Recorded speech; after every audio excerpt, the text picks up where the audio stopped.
आज के इस वीडियो में सामान्य ज्ञान का दूसरा भाग लेके आ रहे हैं, जहां पर हम एक ही वीडियो में 250 प्रश्नों को कवर करेंगे।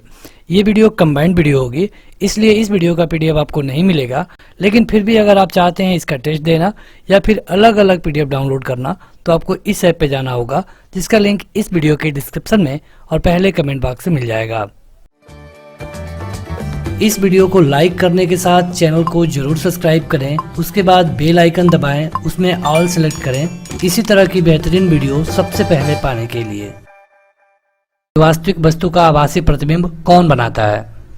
इनमें से कौन ऐसा दर्पण है जो कि वास्तविक वस्तु का आभासी प्रतिबिंब बनाता है? तो इसके लिए सही उत्तर है समतल दर्पण। जो समतल दर्पण होता है वो हमेशा जो प्रतिबिंब देता है वो कैसा देता है? तो आभासी देता है।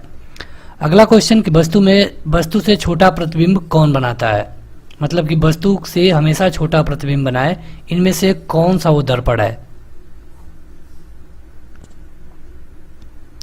तो ये बनता है उत्तल दर्पण से भी तथा अवतल दर्पण से भी। मतलब कि दोनों दर्पण से, उत्तल तथा अवतल दोनों दर्पण से बनता है छोटा प्रतिबिंब। अगला क्वेश्चन कि उत्तल लेंस की क्षमता क्या होती है, कैसी होती है, ये बताना है आपको। ये चार ऑप्शन है। तो ये होती है हमेशा हमेशा पॉजिटिव। अगर उत्तल लेंस की पूछता है तो ये होगा हमेशा पॉजिटिव, और अगर अवतल लेंस की पूछेगा तो हमेशा निगेटिव होती है, और इसे हम डायोप्टर में नापते हैं पी के फॉर्मेट में। अगला क्वेश्चन कि समतल दर्पण के द्वारा बना प्रतिबिंब कैसा होता है? तो अभी ये क्वेश्चन आया था पहले नंबर पे।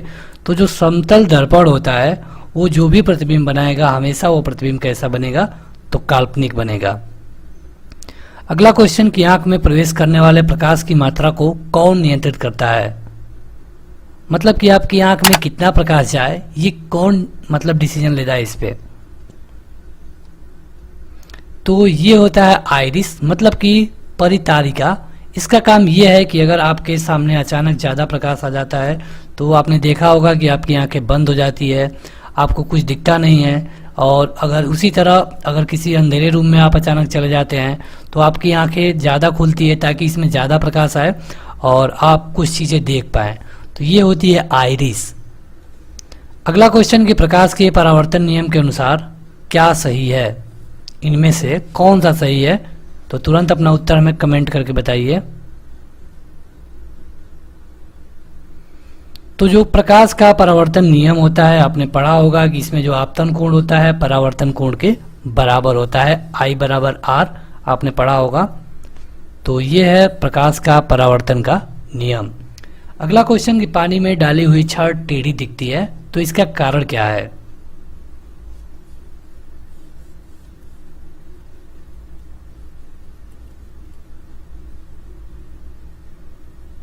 तो इसका कारण है प्रकाश का अपवर्तन। अब प्रकाश के अपवर्तन से और भी प्रश्न पूछे जाते हैं, जैसे किसी भी तालाब की जो पेदी है वो थोड़ा सा ऊंचाई पे फील होती है, किसी भी बाल्टी में कोई सिक्का डाला गया है तो वो थोड़ा सा ऊपर महसूस होता है, कोई भी व्यक्ति किसी तालाब में पैर करके बैठा हुआ है उसका पैर तिरछा महसूस होगा। तो इन सब का कारण बस एक ही है, प्रकाश का अपवर्तन। अगला क्वेश्चन कि यदि दर्पण में बना प्रतिबिंब हमेशा सीधा और आकार में वस्तु के बराबर बन रहा है तो वह किस तरह के दर्पण में संभव है?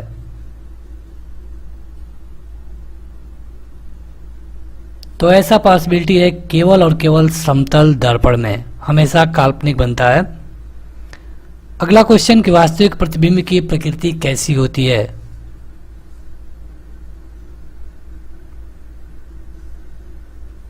जो मतलब आपकी आंखों में बनता है ये हमेशा बनता है उल्टा, और जब ये हमारे माइंड तक जाता है तब ये हमारे माइंड में जो ग्रंथि होती है उनसे हमें सीधा का महसूस कराता है। अगला क्वेश्चन कि निम्न में से कौन सा पदार्थ लेंस के लिए प्रयोग में नहीं लाया जा सकता? तो ये है मिट्टी। बेहद आसान क्वेश्चन था। मिट्टी को आप लेंस के रूप में नहीं ला सकते, बाकी जल, प्लास्टिक, कांच को आप लेंस के रूप में प्रयोग कर सकते हैं, सबकी एक अपवर्तनांक मात्रा होती है। अगला क्वेश्चन कि मोटर गाड़ी के चालक के सामने लगा रहता है कौन सा दर्पण? मतलब कि जो चालक के पास लगा होता है पीछे देखने के लिए, तो ये होता है हमेशा उत्तल दर्पण, और केवल मोटर गाड़ी ही नहीं, किसी भी गाड़ी में बात हो रही है तो ये होता है हमेशा उत्तल दर्पण। अगला क्वेश्चन, लेकिन उससे पहले आपको बता दें कि आप इसका पीडीएफ डाउनलोड कर पाएंगे, और हमने वीडियो के स्टार्टिंग में ही बताया है कि आपको इसका पीडीएफ कैसे मिलेगा। और ज़्यादा जानकारी के लिए आप इस वीडियो का डिस्क्रिप्शन जरूर चेक करें। इसके जो भी पार्ट ऑलरेडी अपलोड है आप भी उन्हें देख पाएंगे, लिंक डिस्क्रिप्शन में या फिर चैनल के प्लेलिस्ट में मिल जाएगा। अगला क्वेश्चन है कि पानी से भरी हुई बाल्टी की गहराई कम दिखती है, तो इसका कारण क्या है? तो इसका कारण वही है अपवर्तन, गहराई कम दिखे, पेंदी ऊपर दिखे, पैर तिरछा दिखे या फिर रॉड टेढ़ा दिखे, सबका बस एक ही कारण है कि ये है प्रकाश का अपवर्तन, और इन्हीं 4-5 चीजों पे ये प्रश्न पूछा जाता है। अगला क्वेश्चन कि टार्च से किस प्रकार के प्रकाश पुंज की प्राप्ति होती है? तो टार्च से होता है संतृप्त होता है, संतृप्त कहा जाता है इसे। बढ़ते हैं आगे। अगला क्वेश्चन कि लेंस की क्षमता का एसआई मात्रक क्या होता है? अभी हमने बताया है। तो लेंस की क्षमता का एसआई मात्रक होता है डायोप्टर, और अभी आपने देखा कि जो उत्तल लेंस होता है इसकी जो क्षमता होती है हमेशा पॉजिटिव होती है, जो अवतल लेंस होता है इसकी जो क्षमता होती है हमेशा निगेटिव होती है। इसे नापते हैं किसमें? तो डायोप्टर में। अगला क्वेश्चन कि नेत्र लेंस के समायोजन की क्रिया किसके द्वारा होती है?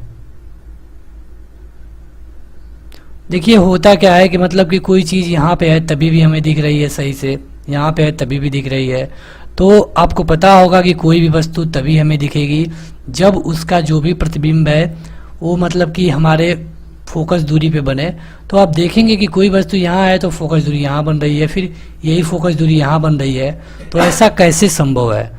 तो इससे तो यही पता चलता है कि जरूर कहीं ना कहीं इनका समायोजन हो रहा है, कोई है जो इनको कम और ज़्यादा कर रहा है। तो ये जो समायोजन की प्रक्रिया है किसके द्वारा की जाती है यही आपको बताना था। तो ये की जाती है सिलियरी पेशियों के द्वारा। अगला क्वेश्चन कि दर्पण की चौड़ाई को कहा जाता है? दर्पण की चौड़ाई को दर्पण का क्या कहा जाता है ये आपको बताना है। तो इसे कहा जाता है द्वारक। अगला क्वेश्चन कि समतल दर्पण द्वारा बना प्रतिबिंब हमेशा कैसा होगा? तो देखिए हमने शुरू में ही बताया था कि जो समतल दर्पण का प्रतिबिंब होगा हमेशा ये जो कैसा बनेगा, तो हमेशा आभासी बनेगा। अब आभासी वाला आप देख लीजिए, एक आभासी और उल्टा है और एक आभासी और सीधा है। तो उल्टा तो बनता नहीं है, क्योंकि अगर आपका सर ऊपर रहता है तो आपको शीशे में भी सर ऊपर ही दिखता है, इसका मतलब कि वो बनता है हमेशा सीधा तथा आभासी। बात हो रही है समतल दर्पण की। अगला क्वेश्चन कि आंख की पुतली किस प्रकार का कार्य करती है? जो आंख की पुतली है वो किस तरह का कार्य करती है? तो ये काम करती है परिवर्ती द्वारक की भांति, परिवर्ती द्वारक की भांति। आपको बता दें कि इसकी और भी पार्ट ऑलरेडी अपलोड है, आप उन्हें देख सकते हैं। अगर आप इसका टेस्ट देना चाहते हैं तो आपको जाना होगा studyforjobs.in पे, यहाँ जाके आप ढेर सारा टेस्ट दे पाएंगे। अगला क्वेश्चन है कि रोगियों के कान, नाक, गले की जांच के लिए डॉक्टर कौन सा दर्पण प्रयोग में लाता है? मतलब कि अगर आपके गले में देखना है डॉक्टर को तो क्या यूज करेगा, कौन सा दर्पण? तो ये होगा अवतल दर्पण। देखिए अवतल दर्पण होता है, अवतल लेंस होता है। तो अवतल लेंस क्या करता है कि जो अवतल लेंस होता है इसका काम ये होता है कि ये जो भी किरणें यहाँ पे पड़ती हैं उनको फैला देता है। जो उत्तल लेंस होता है इसका काम क्या होता है कि यहाँ पे जो भी किरणें पड़ती हैं उनको सिमेटता है यहाँ पे। तो ये डिफरेंस होता है अवतल तथा उत्तल में। अगला क्वेश्चन कि सामान्य नेत्र की रेटिना पर बनने वाले प्रतिबिंब कैसा होता है? जो हमारी आंख में प्रतिबिंब बनता है वह कैसा होता है?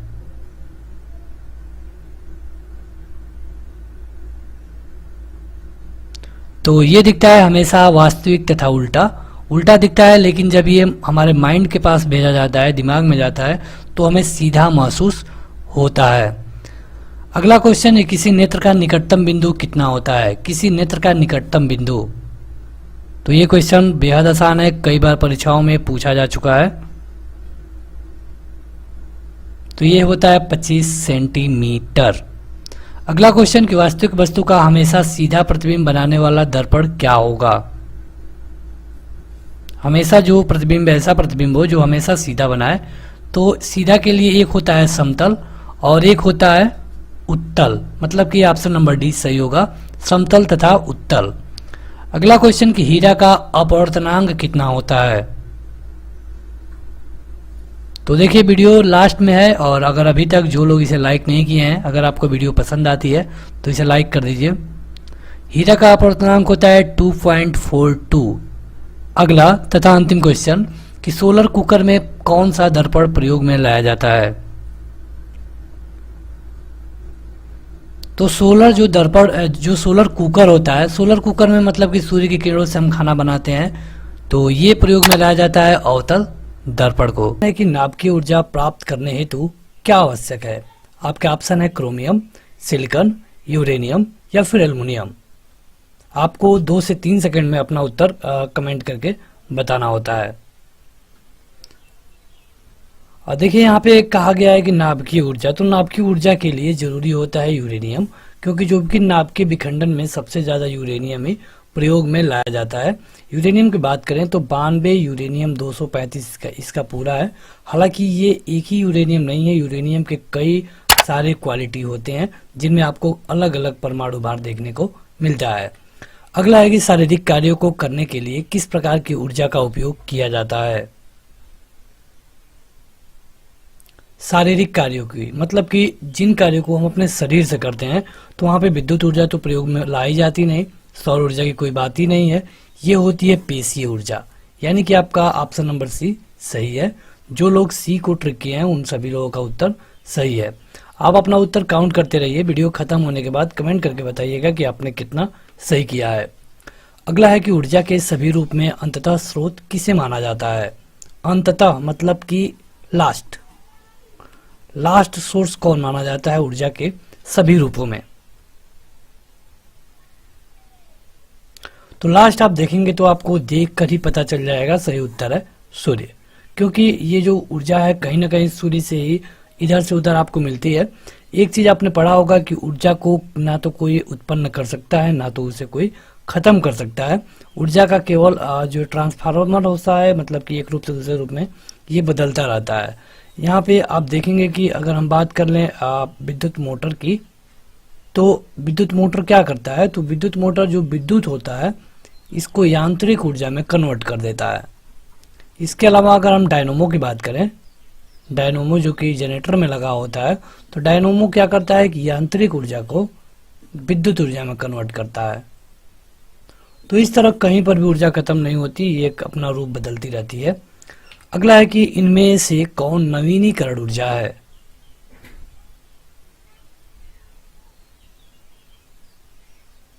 नवीनीकरण मतलब कि जो नवीनीकरण और अनवीनीकरण आपने पढ़ा होगा, तो इनमें से नवीनीकरण ऊर्जा है सौर ऊर्जा। सौर ऊर्जा के अलावा अगर आप कोयला, प्राकृतिक गैस या फिर पेट्रोल को देखें तो ये नवीनीकरण ऊर्जा में नहीं आते हैं। अगला है कि पृथ्वी पर ऊर्जा का सबसे विशाल स्रोत कौन है। तो अगेन ये क्वेश्चन बेहद आसान है। पृथ्वी पर ऊर्जा का सबसे विशाल स्रोत है सूर्य।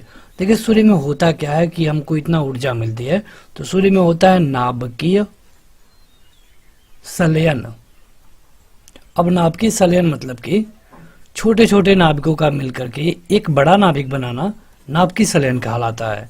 जैसे कि अगर हम सूर्य की बात करें तो वहाँ पे हाइड्रोजन और हीलियम पाया जाता है, जिसमें हाइड्रोजन की अधिकता है, तो यहाँ पे नाभिकीय संलयन के द्वारा आपको ऊर्जा मिलती है। अगला है कि डेनमार्क को क्या कहा जाता है, मतलब कि डेनमार्क का उपनाम क्या है। तो डेनमार्क को उद्योग का देश नहीं कहा जाता, जल विद्युत का देश तो बिल्कुल नहीं कहा जाता। डेनमार्क को कहा जाता है पवनों का देश, हवाओं का देश या फिर पवनों का देश कहा जाता है डेनमार्क को। अगला है कि सौर सेल बनाने के लिए किस धातु का उपयोग किया जाता है। जो सोलर सेल आप देखे होंगे तो उसको बनाने के लिए उस पे जो प्लेट होती है वो किस पदार्थ की बनी होती है, ये आपसे पूछा गया है। तो ये बनी होती है सिलिकॉन की, और सिलिकॉन की बनने की कई कारण है, क्योंकि इसमें ऊर्जा भी आसानी से यहाँ से वहाँ जा सकती है कम खर्च होकर, इसीलिए हम सिलिकॉन का प्रयोग करते हैं। अगला है कि सौर सेल सौर ऊर्जा को किस ऊर्जा में रूपांतरित करते हैं। जैसे यहाँ पे हमने सोलर सेल लगा लिया, यहाँ से सौर ऊर्जा आ रही है, तो यहाँ से क्या निकलता है यही आपको बताना है। यहाँ से निकलता है विद्युत, तभी तो उससे हम अपना पंखा चलाते हैं, टीवी चलाते हैं या फिर कुछ भी। तो वही पूछा गया है कि जो सौर सेल होते हैं सौर ऊर्जा को किस ऊर्जा में कन्वर्ट करते हैं। अगला है कि निम्न में से किसका उपयोग खाना बनाने वाले ईंधन के रूप में नहीं किया जाता है।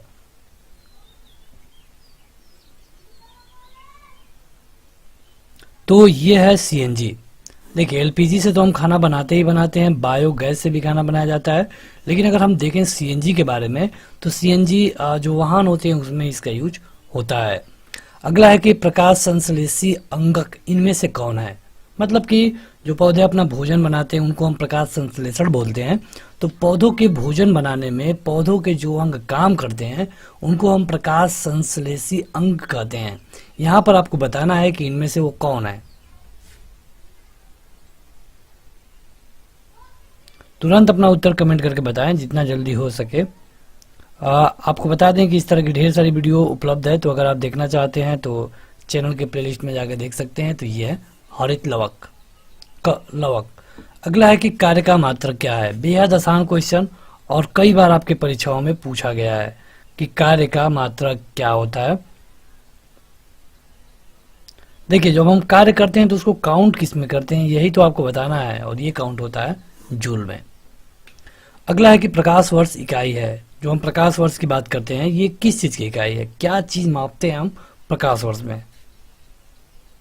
आसान क्वेश्चन है, बहुत बार पूछा गया है। प्रकाश वर्ष ये है दूरी का, जो बड़ी बड़ी दूरियां होती है उनको हम प्रकाश वर्ष में मापते हैं।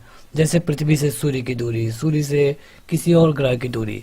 क्या आप बता सकते हैं कि क्या प्रकाश वर्ष से भी बड़ा कोई मात्रक है जिससे कि हम और भी बड़ी दूरी को नाप सके। तो हाँ एक है, ये है पारसेक। पारसेक होता है 3.26 इंटू लाइट ईयर। मतलब कि प्रकाश वर्ष में अगर हम 3.26 का गुणा करें तो ये 1 पारसेक के बराबर होता है। अगला है कि पारसेक इकाई है। देखिए अभी आ गया वो क्वेश्चन हूबहू जिसके बारे में अभी हम बात कर रहे थे। तो पारसेक भी दूरी की इकाई है और ये 1 पारसेक में होता है 3.26 प्रकाश वर्ष। अगला है कि निम्नलिखित में समय कौन सा मात्रक नहीं है। समय का इनमें से कौन सा मात्रक नहीं है। अगेन वही क्वेश्चन है, थोड़ा सा घुमाया है आपको। तो ये है प्रकाश वर्ष, क्योंकि प्रकाश वर्ष तो दूरी का मात्रक है। इसके अलावा अधिवर्ष और चंद्रवर्ष ये टाइम का मात्रक है। अगला है कि दाब का मात्रक क्या है। तुरंत 2 सेकंड के अंदर अपना उत्तर कमेंट कर दिया करिए ताकि हम वीडियो को जल्दी से जल्दी खत्म कर सके, आपका ज़्यादा टाइम बर्बाद ना करते हुए। जो लोग अभी तक इस वीडियो को लाइक नहीं किए जरूर लाइक कर दें। तो दाब का मात्रक होता है पास्कल। अगला है कि ज्योति तीव्रता का मात्रक क्या है। ज्योति तीव्रता का सभी लोग, अगर आप चाहते हैं पीडीएफ डाउनलोड करना तो भी आप ऐप पे जाके डाउनलोड कर सकते हैं। आपको बताना है ज्योति तीव्रता का मात्रक, और ये होता है कैंडिला। अगला है कि मात्रकों की अंतर्राष्ट्रीय पद्धति कब लागू की गई। जो मात्रक है उनके लिए जो अंतर्राष्ट्रीय पद्धति बनाई गई ये कब लागू की गई ये आपको बताना है। तो ये लागू की गई 1971 में। अगला है कि खाद्य ऊर्जा को हम किस इकाई में माप सकते हैं। मतलब जो हम खाते हैं उसको हम किस में मापते हैं, क्या जूल में? नहीं, यहाँ पर तो जो हम काम करते हैं उसको जूल में मापते हैं। यहाँ पे हम इसे मापते हैं कैलोरी में, मतलब ये चीज खाने पर हमें कितने कैलोरी या फिर किलो कैलोरी ऊर्जा मिलेगी। अगला है कि विद्युत मात्रा की इकाई क्या है। विद्युत मात्रा, विद्युत को हम किस में मापते हैं ये भी आप बता सकते हैं। तो विद्युत मात्रा की इकाई होती है एम्पियर। यही क्वेश्चन आपसे घुमाकर भी पूछा जा सकता है कि एम्पियर किसकी इकाई है। सही उत्तर है विद्युत मात्रा। अगला है कि एसआई पद्धति में लेंस की शक्ति का इकाई क्या होता है। जैसे कि जो हम चश्मा लगाते हैं उसमें लेंस होता है, पावर होता है, उसको किस में मापते हैं ये आपको बताना है। इसको मापते हैं डायोप्टर में। अगला है कि एम्पियर क्या नापने की इकाई है। अभी हमने आपको बताया था इसके बारे में। इस तरह ढेर सारे क्वेश्चन, ये क्वेश्चन कहीं ना कहीं आपके परीक्षा में पूछे गए हैं और आगे आने के इनके चांसेस है, इसीलिए हम इसको कवर कर रहे हैं। ये है करंट। अगला है कि निम्नलिखित में से कौन वेक्टर मात्रा है। देखिए सदिश और अदिश राशियां होती हैं, वही इसमें पूछा गया है कि कौन है जो कि वेक्टर और मात्रा है। तो सभी लोग अपना उत्तर कमेंट करके जरूर बताएं। जो लोग इसका पीडीएफ डाउनलोड करना चाहते हैं वो ऐप डाउनलोड करें, वहां पर आपको सब कुछ मिल जाएगा। ये है बल। बल एक वेक्टर है, बाकी इसके अलावा वेक्टर नहीं है, स्केलर है। निम्नलिखित में से कौन एक सदिश राशि नहीं है? सदिश राशि नहीं है ये आपको बताना है, मतलब कि जो अदिश राशि होगी आपको बता देना है। अदिश राशि मतलब कि जिसमें हम केवल मात्रा काउंट करते हैं। सदिश राशि मतलब कि मात्रा के साथ दिशा का भी उसमें ध्यान रखा जाता है। तो इसमें आपको बताना है कि कौन है जो एक सदिश राशि नहीं है। तो ये है आपका द्रव्यमान। द्रव्यमान के अलावा वेग, संवेग और कोणीय वेग एक सदिश राशि है। अगला है कि इनमें से अदिश राशि कौन है?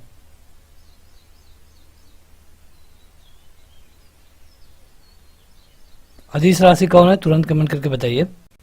तो इसमें से अगर हम बात करें अदिश राशि की, तो अदिश राशि है केवल और केवल ऊर्जा। ऊर्जा है अदिश राशि। अगला है कि निम्नलिखित में से कौन सी एक सदिश राशि है? अब इसमें आपसे सदिश पूछा गया है। सदिश मतलब कि वही जिसमें परिणाम के साथ साथ दिशा का भी ध्यान रखा जाए, तो ये होता है संवेग। पदार्थ के संवेग और वेग के अनुपात से कौन सी भौतिक राशि प्राप्त की जाती है? आपके विकल्प है वेग, द्रव्यमान, कोणीय वेग या फिर त्वरण। यहाँ पर आपको हर एक क्वेश्चन के लिए 2 सेकंड मिलेगा, तो सभी लोग अपना उत्तर कमेंट करके जरूर बताएं। देखिए संवेग बराबर होता है द्रव्यमान गुणे वेग, और कह रहा है कि वेग का अनुपात यानी कि वेग का अनुपात। अगर इसको हम देखें तो v से v कैंसिल हो जाएगा, केवल बचेगा द्रव्यमान, यानी कि जो आपका सही उत्तर होगा ऑप्शन नंबर बी होगा। अगला है कि रॉकेट किस सिद्धांत पे काम करता है? जो रॉकेट काम करता है ये संवेग संरक्षण के सिद्धांत पे काम करता है। m1 v1 बराबर है m2 v2, ये आपने पढ़ा होगा फिजिक्स में। तो रॉकेट संवेग संरक्षण के सिद्धांत पे काम करता है। अगला है कि गुरुत्वाकर्षण के सार्वभौमिक नियम का प्रतिपादन किसने किया था? आपके ऑप्शन है गैलीलियो, न्यूटन, कोपरनिकस या फिर इनमें से कोई नहीं। तो इसके लिए आपका सही उत्तर होगा न्यूटन। गुरुत्वाकर्षण के बारे में सबसे पहले न्यूटन ने ही बताया। न्यूटन ने ही बताया कि धरती में कोई न कोई ऐसा बल है जो कि प्रत्येक वस्तु को अपने तरफ खींचता है, और उसका नाम दिया गया गुरुत्वाकर्षण। अगर हम पृथ्वी की बात करें तो इसको हम स्मॉल जी के नाम से जानते हैं, जिसकी वैल्यू है 9.8 मीटर पर सेकेंड स्क्वायर, या फिर इसको लगभग में 10 भी लिखा जाता है। पास्कल इकाई है किसकी? पास्कल इकाई है किसकी? आपके विकल्प हैं दाब, वर्षा, आर्द्रता या फिर तापमान। सही उत्तर है दाब का। जब हम दाब को नापते हैं, प्रेशर को नापते हैं, तो इसको हम मापते हैं पास्कल में। अगला है कि क्यूसेक से क्या मापा जाता है? अपना उत्तर कमेंट करके बताइए, उसी लिए हम 5 सेकंड रुक रहे हैं। देखिए क्यूसेक की बात करें तो क्यूसेक से हम नापते हैं जल का बहाव। जैसे कि जब नदियों में पानी छोड़ा जाता है, या फिर नदियों से नहरों में, या फिर कहीं भी, तो वहां पे जो उसका काउंटिंग की जाती है क्यूसेक में काउंटिंग की जाती है, तो ये होता है क्यूसेक। अगला है कि निम्नलिखित में से कौन सबसे अधिक प्रत्यास्थ है?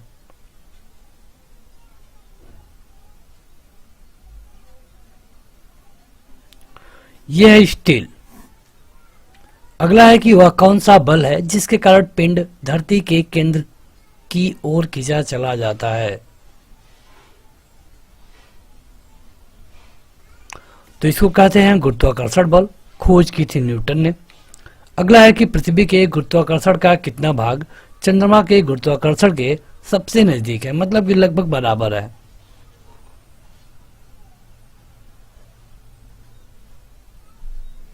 तो ये है 1/6, यानी कि अगर यहाँ पे आपका धरती पे वजन 60 किलोग्राम है, तो आप चंद्रमा पे जाएंगे तो वहां पे आपका वजन 10 किलोग्राम हो जाएगा। क्योंकि बात करें अगर डब्लू की, तो डब्लू को हम कहते हैं भार, जिसको हम किलोग्राम में काउंट कर रहे हैं, और एक होता है एम जो होता है द्रव्यमान। तो डब्लू बराबर एम जी होता है, यानी आप देख रहे हैं कि जी का इसमें मल्टीप्लाई हो रहा है। जहां पे जी की वैल्यू ज्यादा होगी वहां पे आपका वेट ज्यादा हो जाएगा। आर्किमिडीज का नियम निम्नलिखित में से किससे संबंधित है? मतलब आर्किमिडीज के नियम को इस नाम से भी जाना जाता है, जैसे कि न्यूटन के पहले नियम को, जो न्यूटन की गति का पहला नियम है, उसको हम जड़त्व का नियम भी कहते हैं। उसी तरह जो आर्किमिडीज का नियम है उसको हम प्लवन का नियम कहते हैं। आर्किमिडीज का नियम आपने पढ़ा होगा, जब किसी वस्तु को पूर्ण या फिर आंशिक रूप से किसी द्रव में डुबोया जाता है तो वस्तु के भार में कमी महसूस होती है। वस्तु के भार में आभासी कमी वस्तु के द्वारा हटाए गए जल के भार के बराबर होता है। अगला है कि श्यानता किसकी इकाई है? श्यानता। 2 से 3 सेकंड लीजिए और अपना उत्तर कमेंट करके बताएं। इसका ये है पॉइज। जो पॉइज है इसको हम मापते हैं श्यानता में। आगे बढ़ें उससे पहले जो लोग अभी तक इस वीडियो को लाइक नहीं किए हैं जरूर लाइक कर दें। इसके ढेर सारे पार्ट ऑलरेडी अपलोड है, आप उन्हें देख सकते हैं ऐप पे जाके। ऐप का लिंक आपको इस वीडियो के डिस्क्रिप्शन में मिल जाएगा। दूध से क्रीम निकालने में कौन सा बल काम करता है? जैसे शहरों में जो दूध मिलता है उसमें कई दूध ऐसे होते हैं जिसमें से मक्खन निकाल लिया गया होता है, तो ये जो मक्खन निकालने की प्रक्रिया है उसमें कौन सा बल लगाया जाता है, यही पूछा गया है। ये होता है अपकेंद्रीय बल। अपकेंद्रीय बल। अगला है कि चाबी भरी घड़ी में कौन सी ऊर्जा होती है? चाबी भरी घड़ी कहिए या फिर कोई खिलौना कहिए। जैसे कि अगर आप उदाहरण ले कार की, तो कार में क्या होता है कि जो बच्चों वाली खिलौने वाली कार होती है उसमें चाबी भरने पर तब तक जब तक चाबी को भर रहे हैं आप, गाड़ी को पकड़े हुए तब तक गाड़ी रुकी हुई है। जो ही इसको छोड़ा जाता है ये गाड़ी चलने लगती है, ऑटोमेटिक। तो जो इसमें ऊर्जा है ये रहती है पहले स्थितिज ऊर्जा, बाद में जो ही हम इसको छोड़ते हैं ये कन्वर्ट हो जाती है गतिज ऊर्जा में। क्योंकि ऊर्जा को कोई भी उत्पन्न नहीं कर सकता तो ऊर्जा का केवल रूप बदल जाता है। अगर हम बात करें स्थितिज ऊर्जा की तो इसका फार्मूला होता है mgh। mgh पहले रहता है जो कि कन्वर्ट हो जाता है 1/2 mv²। ये गतिज ऊर्जा का फार्मूला है। अगला है कि सूर्य की ऊर्जा उत्पन्न होती है क्यों? जैसे सूर्य से अथाह ऊर्जा निकल रही है, सबको मिल भी रही है, तो ये क्यों ऊर्जा निकलती है? ये निकलती है नाभिकीय संलयन के कारण। नाभिकीय संलयन मतलब कि जब छोटे छोटे नाभिक मिलकर के एक बड़ा नाभिक बना दे, वहां पर एक बहुत मात्रा में ऊर्जा निकलती है। इसको हम कहते हैं नाभिकीय संलयन। जैसे कि अगर आप देखेंगे तो इसका एक उल्टा होता है नाभिकीय विखंडन। नाभिकीय विखंडन में एक बड़ा नाभिक छोटे छोटे नाभिकों में टूटता है, तो ये नाभिकीय विखंडन होता है। लेकिन यहाँ पे हम बात करें नाभिकीय संलयन मतलब कि जोड़ना। अगर सूर्य में आप देखेंगे तो यहाँ पे हीलियम और हाइड्रोजन ज्यादा मात्रा में है। अगला है कि वायुमंडल में बादलों के तैरने का कारण क्या है?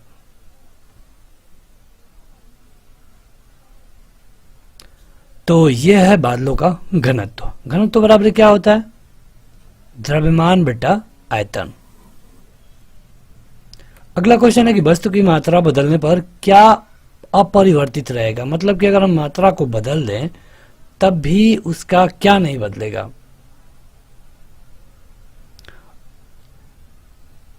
यह है आपका घनत्व। क्योंकि बदलेंगे तो आयतन तो बदलेगा ही, द्रव्यमान भी बदलेगा, भार भी बदलेगा, लेकिन घनत्व नहीं बदलेगा। क्योंकि घनत्व बराबर होता है द्रव्यमान बटा आयतन। तो पहले ये जो द्रव्यमान आयतन था बाद में कम होगा उसी रेशियो से, तो इसकी वैल्यू सेम रहेगी।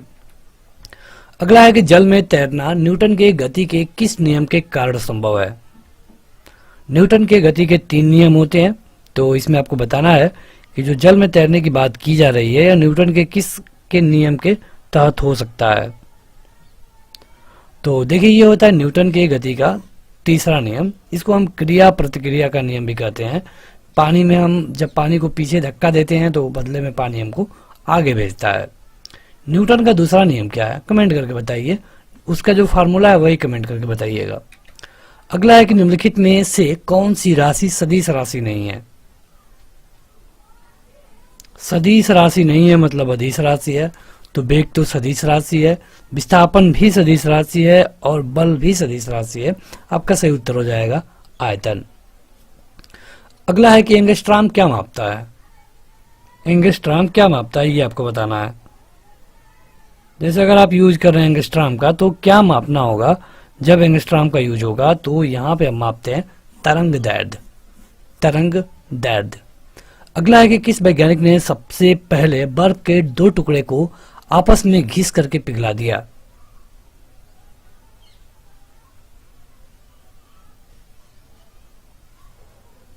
तुरंत 5 सेकंड के अंदर अपना उत्तर कमेंट करके बताएं। आपके सामने विकल्प भी है, तो आपको बताना था कि बर्फ के दो टुकड़े को आपस में मिला दिया, तो ये किया गया था डेवी के द्वारा।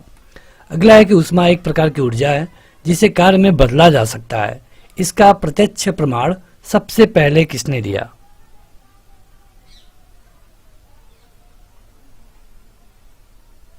ये दिया गया था रामफोर्ड के द्वारा। ये रामफोर्ड नहीं है, ये रदरफोर्ड है।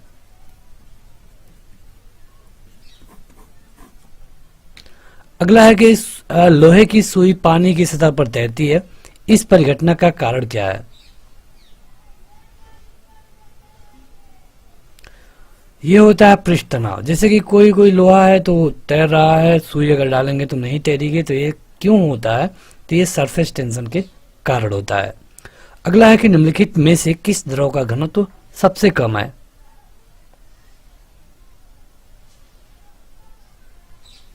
तो इनमें हम बात करेंगे तो ये होगा पेट्रोल। पेट्रोल का घनत्व इनमें से सबसे कम है।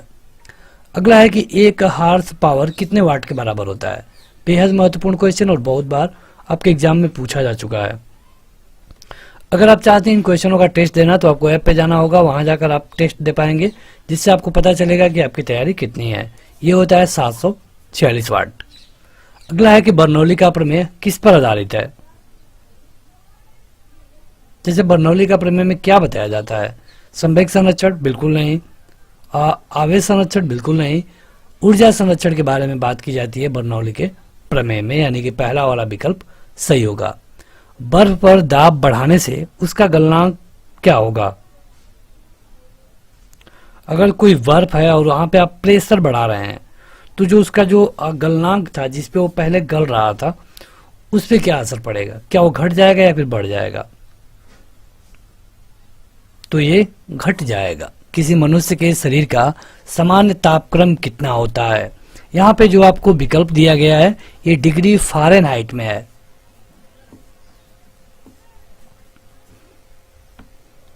तो देखिए, अगर बात करें हम मनुष्य के शरीर का औसत तापमान तो ये है 98.6 डिग्री फ़ारेनहाइट। अगर इसको आप देखेंगे डिग्री सेंटीग्रेड में तो ये 36.9 डिग्री सेंटीग्रेड होता है।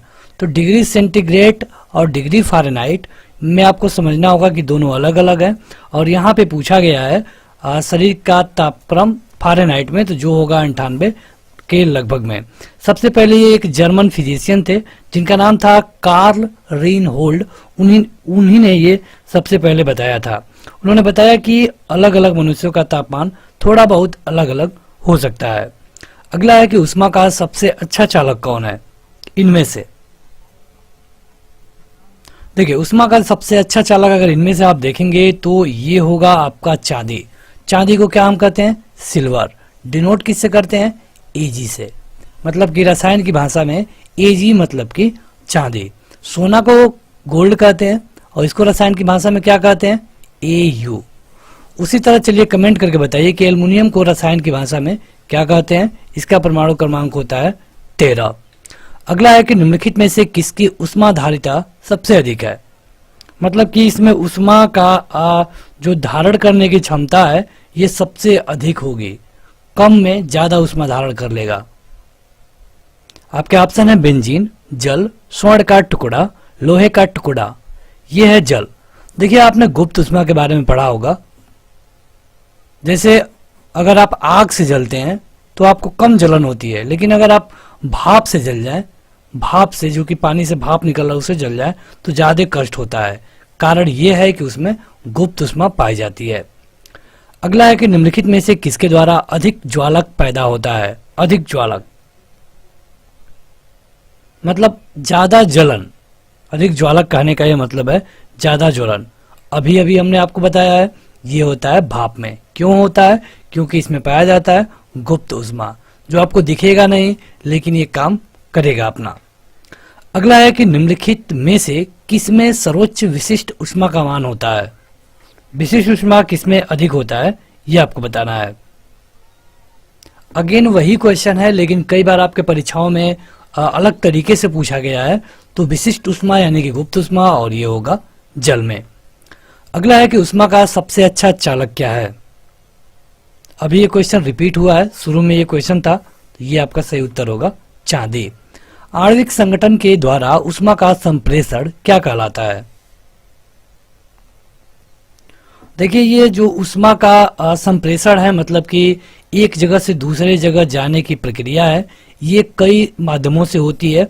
एक होता है संवहन, संवहन के द्वारा भी होती है, विकिरण के द्वारा भी होती है, जैसे कि सूर्य से कोई भी प्रकाश हमारे तक पहुंच रहा है तो ये विकिरण के द्वारा ही संभव है। चालन के द्वारा भी होती है। चालन के द्वारा इस तरह की, अगर कोई लोहे की रॉड है, इसको हम यहाँ पे हीट करेंगे, यहाँ पे अगर इसको गर्मी दे रहे हैं, यहाँ इसको हम पकड़े हैं तो थोड़ी देर में हमको गर्मी महसूस होने लगती है, तो इसको हम चालन कहते हैं। कह रहा है कि आणविक संगठन के द्वारा उष्मा का जो होता है, इसको क्या कहते हैं, तो इसको कहते हैं संवहन। अगला है कि निम्नलिखित द्रव में कौन सा उष्मा का बहुत अच्छा चालक है। इसमें से उष्मा का सबसे अच्छा चालक कौन है, मतलब कि जिसमें आसानी से उष्मा प्रवाहित हो, कम रेजिस्टेंस लगे, उसी को तो अच्छा चालक कहेंगे। तो ये है एक धातु, और इसमें धातु क्या है, इन विकल्पों में कोई धातु है। धातु नॉर्मली आप देखेंगे तो ये ठोस होता है, और यहाँ पे तो सारे लिक्विड है, लेकिन ये है धातु पारा। ये इसको हम मरकरी बोलते हैं, Hg। और रूम टेम्परेचर पर यानी कि 24 से 30 डिग्री सेंटीग्रेड पर ये लिक्विड फॉर्म में रहता है। तो ये इनमें से उष्मा का सबसे अच्छा चालक है। अगला है कि ठोस से द्रव में पदार्थ के अवस्था परिवर्तन को क्या कहते हैं। जैसे कि कोई भी पदार्थ अगर ठोस से द्रव में जा रहा है तो इसको हम क्या कहेंगे, इस पदार्थ के साथ क्या हुआ, यही आपको बताना है। देखिए, जब अगर मान लीजिए एक बर्फ है, बर्फ बन गया पानी, तो बर्फ के साथ ऐसा क्या हुआ कि ये पानी बन गया, तो बर्फ गल गया। बर्फ क्या हो गया, गल गया, यानी कि इसको हम गलन कहते हैं। और अगर कोई पानी है, मतलब कोई लिक्विड है और गैस के फॉर्मेट में हो जाता है, तो इसे हम क्या कहेंगे, तो इसको हम वाष्पन कहेंगे। अगला है कि ठोस कपूर से कपूर वाष्प बनाने की प्रक्रिया को क्या कहते हैं। मतलब कपूर जो आप देखते हैं, जो मान लीजिए जो मार्केट में मिल रहा है, अगर उसी की हम बात करें तो ये आपको टुकड़ा में मिलता है, लेकिन अगर आप इसे हीट करेंगे तो ये लिक्विड में नहीं बदलेगा। नॉर्मली कोई भी ठोस होगा तो उसे आप गर्म करेंगे तो ये पहले द्रव में बदलेगा, फिर गैस में बदलेगा, लेकिन कपूर के साथ ऐसा कुछ नहीं होता है। कपूर जो कि एक ठोस में है, ये द्रव में नहीं बदलता है, सीधे और सीधे ये गैस के रूप में बदल जाता है। तो कहा गया है कि कोई भी ठोस जब द्रव के रूप में ना बदलकर सीधे गैस के रूप में बदल जाए तो इसको क्या कहते हैं, तो इसको कहते हैं ऊर्ध्वपातन। ऊर्ध्वपातन बहुत बार आपके परीक्षाओं में ये क्वेश्चन कई तरीके से पूछा गया है। आगे बढ़े उससे पहले जो लोग अभी तक इस वीडियो को लाइक नहीं किए हैं, लाइक कर दीजिए, और इसी तरह की वीडियो के लिए आप इस चैनल को सब्सक्राइब करने के बाद बेल आइकन जरूर दबा लें। इसका पीडीएफ चाहिए या फिर टेस्ट देना चाहते हैं तो ऐप डाउनलोड करना होगा, लिंक डिस्क्रिप्शन के और पहले कमेंट बॉक्स में मिल जाएगा। किसी द्रव का उसके क्वथनांक से पूर्व उसके वाष्प में बदलने की प्रक्रिया को क्या कहते हैं। मतलब कोई भी द्रव है और उसका जो बॉइलिंग पॉइंट है, क्वथनांक है, उससे पहले ही ये वाष्प में बदल जाता है, तो इसको हम कहते हैं वाष्पीकरण। वाष्पीकरण। अगला है कि उष्मा गतिकी के प्रथम नियम से संरक्षित होता है क्या। जैसे उष्मा गतिकी का जो पहला नियम है, यह किस चीज के संरक्षण के बारे में बताता है। तो अगर आप विकल्प को देखें तो आसानी से बता पाएंगे, ये है ऊर्जा। ऊर्जा कहिए, उष्मा कहिए, क्योंकि ऊर्जा को उत्पन्न नहीं किया जा सकता, तो ये है इसके संरक्षण का नियम। अगला है कि यदि किसी स्थान के तापक्रम में सहसा वृद्धि होती है तो अपेक्षित आर्द्रता क्या होगी। सहसा मतलब कि अचानक से वृद्धि हो जाए, कोई भी स्थान है वहां पे जो टेम्परेचर है अचानक से बढ़ जाए 5 डिग्री 10 डिग्री, तो वहां पे जो आर्द्रता है, मतलब कि मौसम में हवा में जो नमी है उस पर क्या प्रभाव पड़ेगा। जब भी टेम्परेचर बढ़ेगा तो जो हवा में नमी है ये कम हो जाएगा, और अगर ये कंडीशन सहसा होता है तब तो बिल्कुल कम होगा, यानी कि आपका ऑप्शन नंबर बी सही होगा।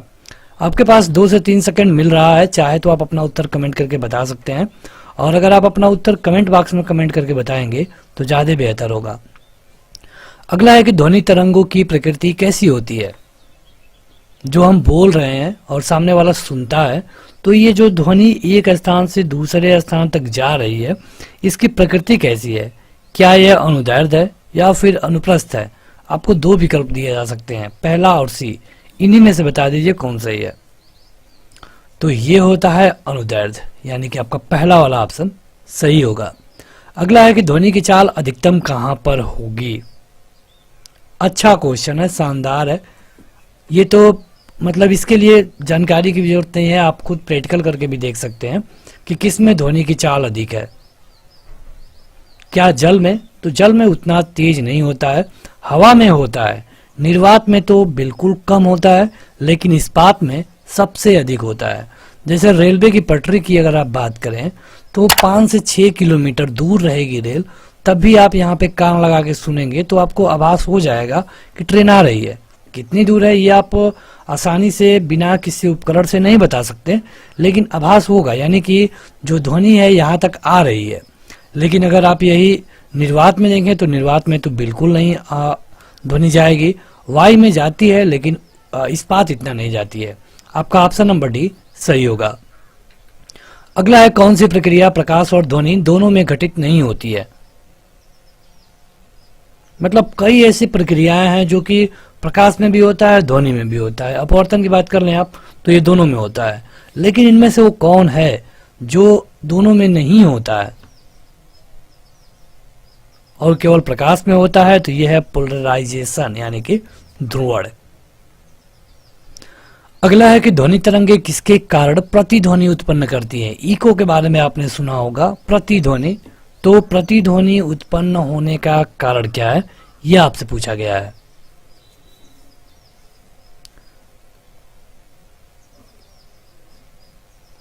देखिए, प्रतिध्वनि के लिए सबसे जरूरी चीज है कि आपकी आवाज कहीं से टकरा करके वापस आए। तो जब टकरा करके अपने दिशा में वापस आ रही है तो इसको तो हम परावर्तन कहते हैं, यानी कि आपका ऑप्शन नंबर सी सही होगा। रेडियो का समस्वरण स्टेशन उदाहरण है किसका। 2 से 3 सेकंड होगा आपके पास। ये होता है अनुनाद का उदाहरण, अनुनाद का। अगला है कि डॉपलर प्रभाव संबंधित है। डॉपलर इफेक्ट के बारे में आपने पढ़ा होगा। तो ये किससे संबंधित है। क्या मुद्रा प्रचलन से, मनोविज्ञान से, ध्वनि से या फिर जनसंख्या से। तो जो डॉपलर प्रभाव है ये रिलेटेड है साउंड से, यानी कि ध्वनि से। आप अपना क्वेश्चन काउंट करते रहिए, वीडियो खत्म होने के बाद कमेंट करके बताइएगा कि आपने कितना सही किया। कौन सी तरंगे शून्य में संचरण नहीं कर सकती। शून्य मतलब कि निर्वात। इनमें से कौन है जो निर्वात में नहीं चलेगा। तो देखिए, उष्मा तो चलता है, क्योंकि अगर उष्मा निर्वात में नहीं चलता तो सूर्य से एनर्जी हमको नहीं मिलती। ध्वनि निर्वात में नहीं चलती है, लेकिन अगर बात करें प्रकाश की तो प्रकाश भी चलता है, क्योंकि सूर्य से प्रकाश हमको मिल रहा है। अगला है कि ध्वनि नहीं गुजर सकती है। वही क्वेश्चन है, थोड़ा सा घुमा करके पूछा गया है, अलग शब्दों के साथ पूछा गया है। तो ध्वनि नहीं गुजरती है निर्वात में। निर्वात में ध्वनि नहीं गुजर सकती, बाकी हर जगह गुजर सकती है। अगला है कि सबसे अधिक तीव्रता की ध्वनि कौन उत्पन्न करता है। इनमें से क्या गोरिल्ला, बंदर, बाघ या फिर चिंपांजी। तो ये करता है बाघ। ध्वनि का वेग अधिकतम होता है। वही क्वेश्चन है अलग अलग शब्दों के साथ, तो आप बता देंगे आसानी से। ये होता है लोहा में। जब ध्वनि तरंग चलती है तो अपने साथ क्या ले जाती है। क्या ये कोई भार लेके जाती है या फिर ऊर्जा लेके जाती है। बस इन्हीं में से आप बताइए, द्रव्यमान या फिर ऊर्जा। दोनों में से एक सही है। तो ये लेके जाती है ऊर्जा को, ऊर्जा को। अगला क्वेश्चन कि जब प्रकाश के लाल, हरा एवं नीला रंगों को समान अनुपात में मिलाया जाता है तो जो रिजल्ट वाला कलर होगा कैसा होगा। लाल, हरा और नीला। समान अनुपात में, मतलब कि एक लेना है पहले वाले को, दूसरे वाले को एक, तीसरे वाले को एक। तो अगर आप इनको मिलाते हैं तो जो आपको कलर मिलेगा ये मिलेगा व्हाइट। कैमरे में किस प्रकार का लेंस उपयोग में लाया जाता है? जो हम कैमरा यूज करते हैं फोटो खींचने के लिए, तो यहाँ पे जो फोटो शूट में जो कैमरा यूज होता है वहाँ पे उसमें कौन सा लेंस होता है? क्या ये वर्तुलाकार होता है, या फिर उत्तल होता है, या फिर समान मोटाई का होता है, या फिर अवतल होता है? तो देखिए ये होता है उत्तल। जो कैमरा हम फोटो के लिए यूज करते हैं उसमें जो लेंस होता है ये उत्तल लेंस होता है। अगला है कि नेत्रदान में दाता के आंख के किस हिस्से को प्रत्यारोपित किया जाता है? मतलब कि आपने सुना होगा नेत्रदान के बारे में कि जब व्यक्ति की डेथ हो जाती है तो अगर वो पहले से नेत्रदान किया है तब मरने के बाद उसकी आंखों को निकाल करके रखा जाता है भविष्य में किसी के आंख को लगाने के लिए। तो आखिर जब नेत्रदान की बात आती है तो आखिर एक आंख में कई चीजें होती हैं, लेंस होता है, कर्निया होता है, या फिर पूरी आंख होती है, या फिर रेटिना होता है। तो इनमें से किस भाग का दान किया जाता है? तो केवल और केवल कार्निया का दान किया जाता है। अगला है कि मनुष्य के आंख में प्रकाश की तरंगे किस स्थान पर स्नायु उद्वेगों में परिवर्तित होती है? मतलब कहां पर फोकस बनता है ये आपसे पूछा गया है। तो जो भी हम चीज देखते हैं बाहर, ये फोकस जाके बनता है रेटिना पे, रेटिना पर। अगला है कि मायोपिया से क्या मतलब है? इनमें से किसको हम मायोपिया कहते हैं? तो मायोपिया मतलब कि आपको दूर का नहीं दिखेगा, और ये होता है निकट दृष्टि दोष। निकट दृष्टि दोष में निकट का तो दिखता है लेकिन दूर का नहीं दिखता है, इसे कहते हैं निकट दृष्टि दोष। और इसको दूर करने के लिए अवतल लेंस लगाया जाता है। इसका एक उल्टा होता है जिसको हम दूर दृष्टि दोष कहते हैं, यानी कि हाइपरमेट्रोपिया कहते हैं। और इसमें इसका उल्टा होता है, यानी कि उसमें आपको निकट का नहीं दिखता है, दूर का दिखता है। तो जब निकट का नहीं दिखेगा तो उस समय जो लेंस लगता है ये होता है उत्तल लेंस। अगला है कि दूरबीन का आविष्कार किसने किया था? जो दूरबीन आप देखते हैं, दूरबीन मतलब कि दूर की वस्तु को देखने वाला। तो दूर की वस्तु को देखने के लिए जो दूरबीन यूज की जाती है इसका आविष्कार किया गया था गुटेनबर्ग के द्वारा। अगला है कि पानी से भरे तालाब की गहराई किस कारण कम दिखाई देती है? जैसे जो तालाब होता है इसकी जो पेंदी है थोड़ी सी ऊपर महसूस होती है, या फिर ये क्वेश्चन अलग तरीके से पूछा जाता है कि एक गिलास है, इसमें सिक्का है, तो ये सिक्का थोड़ा सा ऊपर महसूस हो रहा है। या फिर अगर कोई पानी भरा है, इसमें कोई हम छड़ डालते हैं तो ये छड़ इस तरह सीधे ना जा करके थोड़ा सा मुड़ी हुई महसूस होती है। क्यों? तो इन तीनों कंडीशन का बस एक ही कारण है, और ये कारण आपको कमेंट करके बताना है।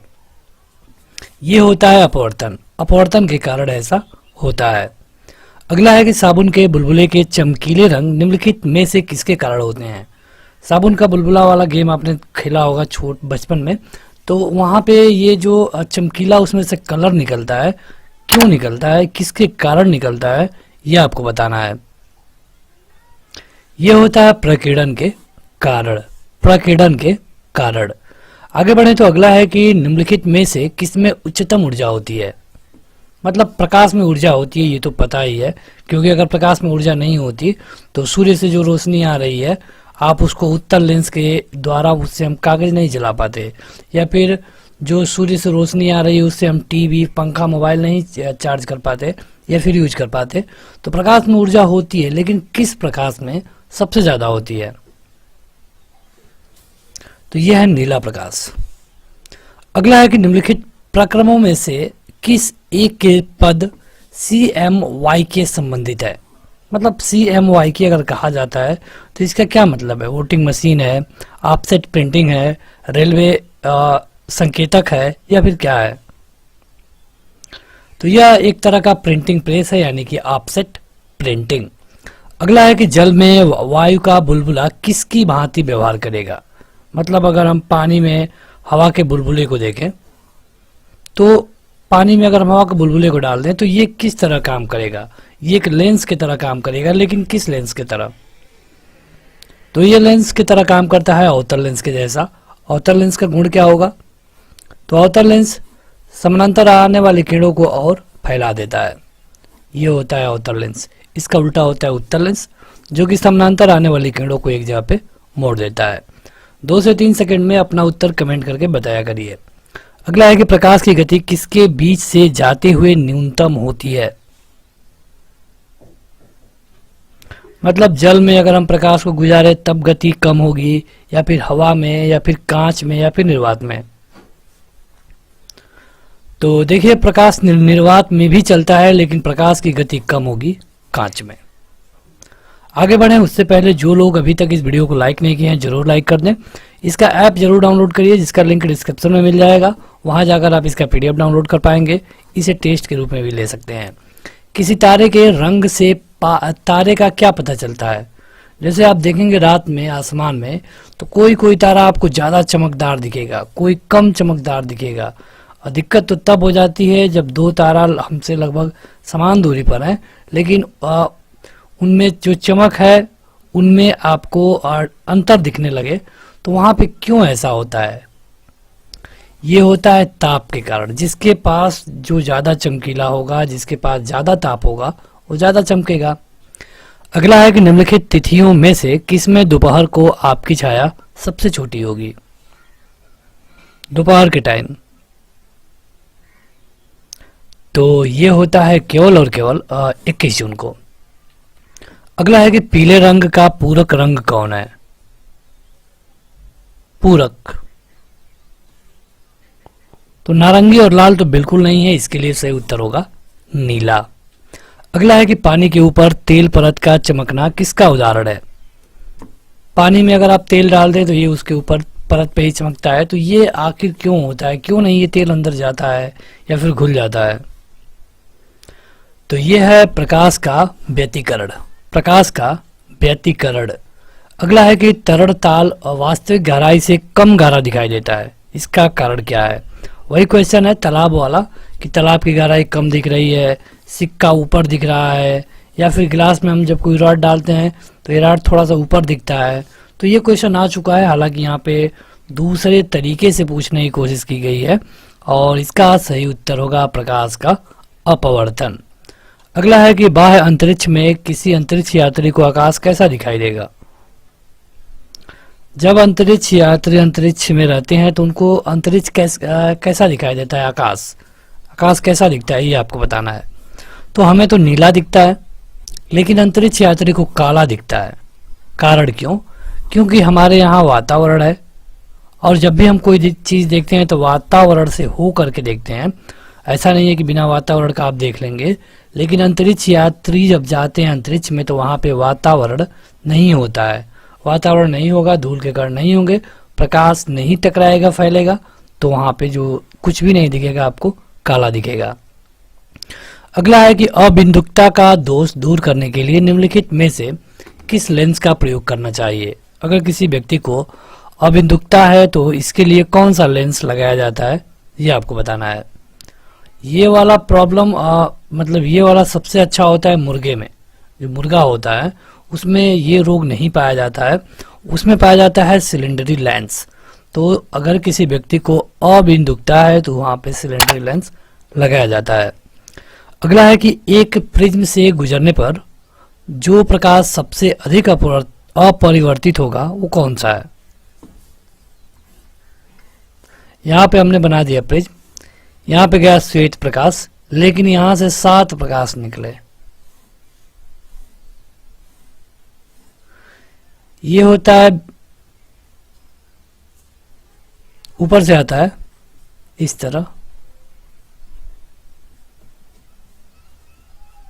बिबग्योर, इस तरह हम लिख देते हैं। 7 प्रकाश होता है। सबसे ज्यादा जो अपरिवर्तित की बात की गई है बैगनी, वायलेट, सबसे कम रेड। अगला है कि वस्तु का आवेशन किसके स्थानांतरण के फलस्वरूप होता है। वस्तुओं का जो आवेशन होता है किसके स्थानांतरण के फलस्वरूप होता है ये आपको बता देना है। देखिए अगर आपको थोड़ी सी जानकारी ऐप के बारे में दे दें, अगर आप ऐप पे जाते हैं तो वहाँ पे आपको फ्री में मॉक टेस्ट मिल जाएगा। इसके अलावा जो मास्टर वीडियो है इस चैनल की, मास्टर वीडियो कहने का क्या मतलब है कि जहाँ पे 20-20 मिनट के वीडियो को जोड़ करके 10 घंटे की वीडियो बनाई गई है या फिर 3 घंटे की वीडियो, तो उस तरह की मास्टर वीडियो आपको ऐप पे मिलेगी। उसमें आपको एक अलग से सेक्शन मिलता है कंबाइंड वीडियो का, जिसमें जाकर आप अलग से उन सभी बड़ी वाली वीडियो को आसानी से देख पाएंगे। मतलब एक ही वीडियो में आपका सब कुछ कवर हो जाएगा। फिजिक्स के लिए भी है, आपको वहाँ पे ऐप पे जाके देखना चाहिए। तो यहाँ पे कहा गया है कि वस्तुओं का आवेशन किसके स्थानांतरण के फलस्वरूप होता है, तो ये होता है इलेक्ट्रॉन। अगला है कि अतिचालक का लक्षण क्या है। अतिचालक, अतिचालक का लक्षण क्या है ये आपको बताना है। तो देखिए अतिचालक की हम बात करें तो ये होता है उच्च पारगम्यता। अगला है कि शुष्क सेल क्या है, मतलब सेल कई तरह के होते हैं, प्राथमिक, द्वितीयक। तो इसमें आपको बताना है कि जो शुष्क सेल की बात की जाती है ये क्या है, प्राथमिक है कि द्वितीयक है। ये 50-50 है, आपको बस इतना ही में से बताना है। तो ये होता है प्राथमिक सेल। अगला क्वेश्चन है कि त्वरित चालक का आविष्कार किसने किया था। जो त्वरित चालक होता है इसका आविष्कार किया गया था बेंजामिन फ्रैंकलिन के द्वारा। वीडियो खत्म होने वाली है, इसलिए जो लोग अभी तक नहीं लाइक किए हैं जरूर लाइक कर दें और पीडीएफ तो जरूर डाउनलोड करिए। विद्युत उत्पन्न करने के लिए कौन सी धातु का उपयोग किया जाता है। विद्युत उत्पन्न करने के लिए यूरेनियम का प्रयोग किया जाता है। मतलब कि परमाणु बम इस तरह की क्रियाओं में, नाभिकीय क्रियाओं में यूरेनियम का ही प्रयोग होता है। विद्युत ऊर्जा को यांत्रिक ऊर्जा में बदलने की युक्ति कौन सी है। मतलब ऐसी युक्ति इनमें से कौन है जो कि विद्युत ऊर्जा को कन्वर्ट कर देता है यांत्रिक ऊर्जा में। तो ये है विद्युत मोटर। अगर इसका उल्टा पूछ ले, ऐसा कौन है जो कि यांत्रिक ऊर्जा को विद्युत ऊर्जा में कन्वर्ट करता है, तो ये होगा डायनोमो। ये प्रत्यावर्ती धारा को दिष्ट धारा में बदलने वाली युक्ति क्या कहलाती है। जो प्रत्यावर्ती धारा आती है उसको अगर हम दिष्ट धारा में बदलना चाहें तो यहाँ पे हमें किसका यूज करना पड़ेगा। क्या ट्रांसफार्मर का, रेक्टिफायर का या फिर ट्रांसमीटर का। हर एक उत्तर के लिए आपको 5 सेकंड मिलेगा। ये होता है रेक्टिफायर। रेक्टिफायर का यूज हम कहाँ करते हैं, जब प्रत्यावर्ती धारा को दिष्ट धारा में बदलना होता है। अगला क्वेश्चन है कि अस्थायी चुंबक बनाए जाते हैं किसके। जो अस्थायी चुंबक है ये किसके बनाए जाते हैं। अस्थायी मतलब कि जो हमेशा चुंबकत्व का गुण रखे। देखिए 2 तरह के चुंबक आपको देखने को मिलेगा, एक अस्थायी एक अस्थायी। अस्थायी चुंबक कहाँ यूज होता है, तो विद्युत कार्यों में। कि मतलब जब तक विद्युत रहेगी तब तक तो उसमें चुंबक का गुण रहेगा, लेकिन जब विद्युत खत्म तब उसमें जो चुंबक वाला गुण खत्म हो जाता है।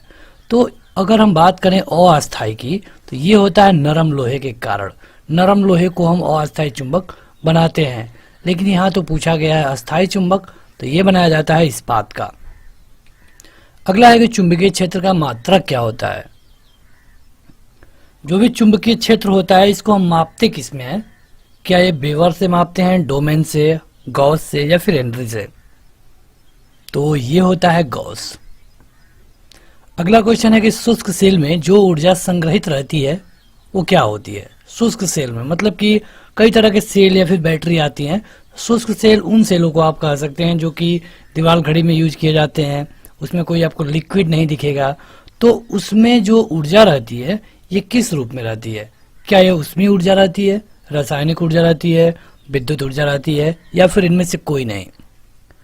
सारे क्वेश्चन बेहद महत्वपूर्ण है, कई बार आपके परीक्षाओं में पूछे जा चुके हैं। तो ये होता है रासायनिक ऊर्जा। ऊर्जा के बारे में तो आप जानते ही होंगे कि ऊर्जा को ना तो कोई उत्पन्न कर सकता है ना कोई नष्ट कर सकता है। ऊर्जा अपना केवल रूप बदलती रहती है। बिजली के पंखे की गति बदलने के लिए प्रयुक्त साधन क्या होता है। मतलब कि जो पंखा हम लगाते हैं, सीलिंग फैन की बात हो रही है, तो उसकी स्पीड को कम या फिर ज़्यादा करने के लिए किसका प्रयोग करते हैं। स्विच का, रेक्टिफायर का, रेगुलेटर का या फिर अन्य किसी का। स्विच का तो प्रयोग होता ही नहीं है। स्विच का प्रयोग तो ऑन ऑफ के लिए करते हैं। रेक्टिफायर का आपने देखा है एसी से डीसी में, यहाँ पे प्रयोग किया जाता है रेगुलेटर। रेगुलेटर होता है जिसपे नंबर होते हैं, आप अपने हिसाब से अपनी स्पीड को मेंटेन करते हैं। अगला है कि फैराडे का नियम किस प्रक्रिया से संबंधित है। मतलब जो फैराडे ने नियम दिया था ये किससे रिलेटेड है। क्या ये गैसों के दाब के बारे में बताता है? नहीं। गैसों की अपक्रिया के बारे में बताता है? बिल्कुल नहीं। ये तापमान और दाब के बारे में बताता है? बिल्कुल नहीं, क्योंकि यह विद्युत से संबंधित है। इसलिए इसका सही ऑप्शन होगा इलेक्ट्रोलाइसिस। इलेक्ट्रोलाइसिस। आपको 2 से 3 सेकंड में अपना उत्तर कमेंट करके बता देना है। अगला है कि निम्न में कौन विद्युत अचुंबकीय है? अचुंबकीय मतलब चुंबकीय और अचुंबकीय। जिसमें चुंबक हो उसे चुंबकीय कहेंगे, जिसमें चुंबक का गुण ना हो उसे अचुंबकीय कहेंगे। तो कोबाल्ट तो होता है, क्रोमियम भी होता है, लेकिन अचुंबकीय है तांबा। अगला क्वेश्चन है कि चुंबकीय यामोत्तर और भौगोलिक यामोत्तर के बीच के कोण को क्या कहते हैं? अगर हम चुंबकीय यामोत्तर ले लें और भौगोलिक यामोत्तर ले लें तो इसके बीच के कोण को क्या कहेंगे? देखिए यामोत्तर, यहाँ पे चुंबकीय यामोत्तर और भौगोलिक यामोत्तर की बात की गई है, तो अगर इनके बीच के कोण को आप नापेंगे तो इसे दिक्पात कहा जाता है। और चूंकि ये चुंबकीय की बात की गई इसलिए आपका सही उत्तर होगा चुंबकीय दिक्पात। अगला है कि निम्नलिखित में से कौन सा एक प्रकृति में अनुचुंबकीय है? 2 से 3 सेकंड होगा आपके पास। यह है ऑक्सीजन, अनुचुंबकीय। अगला क्वेश्चन है कि निम्नलिखित में से कौन एक अचुंबकीय पदार्थ है? अचुंबकीय मतलब फिर से वही जिसमें चुंबक के गुण ना हो। लोहा तो चुंबकीय गुण होता है और निकिल में भी होता है, यानी कि ये आपका उत्तर नहीं होगा। आपका सही उत्तर होगा पीतल। पीतल आपका सही उत्तर होगा। अगला है कि भौतिकी में चतुर्थ आयाम का परिचय किसने दिया? भौतिकी में जो एक्स वाई जेड के बाद जो चौथे आयाम की बात की गई थी, तो ये सबसे पहले किसके द्वारा कहा गया यही पूछा गया है। क्या वो न्यूटन थे, नील्स बोर, आइंस्टीन, या फिर इनमें से कोई नहीं? तो ये थे आइंस्टीन। अगला क्वेश्चन है कि रडार का आविष्कार किसने किया था? आविष्कार वाले क्वेश्चन बहुत पूछे जाते हैं, कई तरीके से पूछे जाते हैं, तो आपको बताना है कि रडार का आविष्कार किसने किया।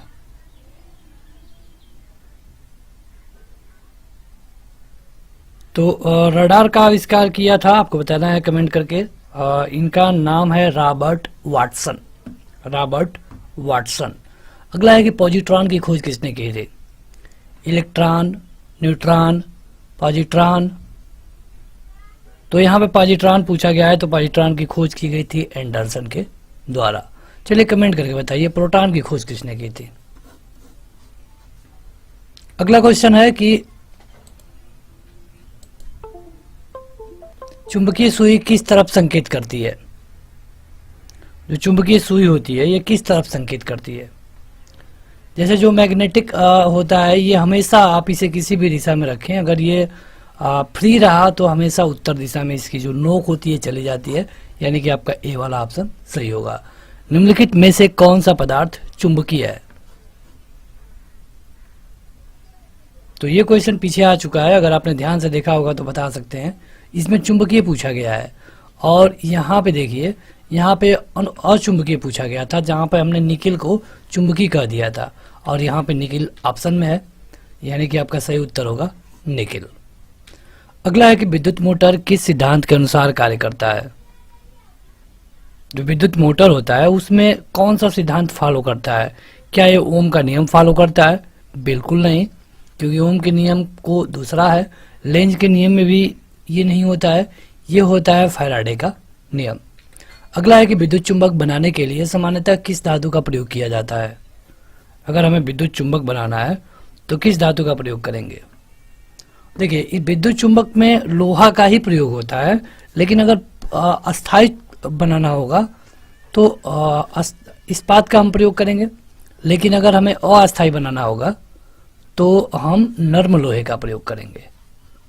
ये डिफरेंस है। अगला है कि निम्नलिखित में से कौन सा धातु अर्धचालक की तरह ट्रांजिस्टर में प्रयोग किया जाता है? अर्धचालक, चालक नहीं। चालक होता तब तो आप चांदी को ट्रिक कर सकते थे, लेकिन अर्धचालक, अगर आपको याद हो पहला क्वेश्चन यही था और इसका सही उत्तर है जर्मेनियम। जर्मेनियम। अगला है कि नाभिकीय रिएक्टर में भारी जल का प्रयोग किस रूप में किया जाता है?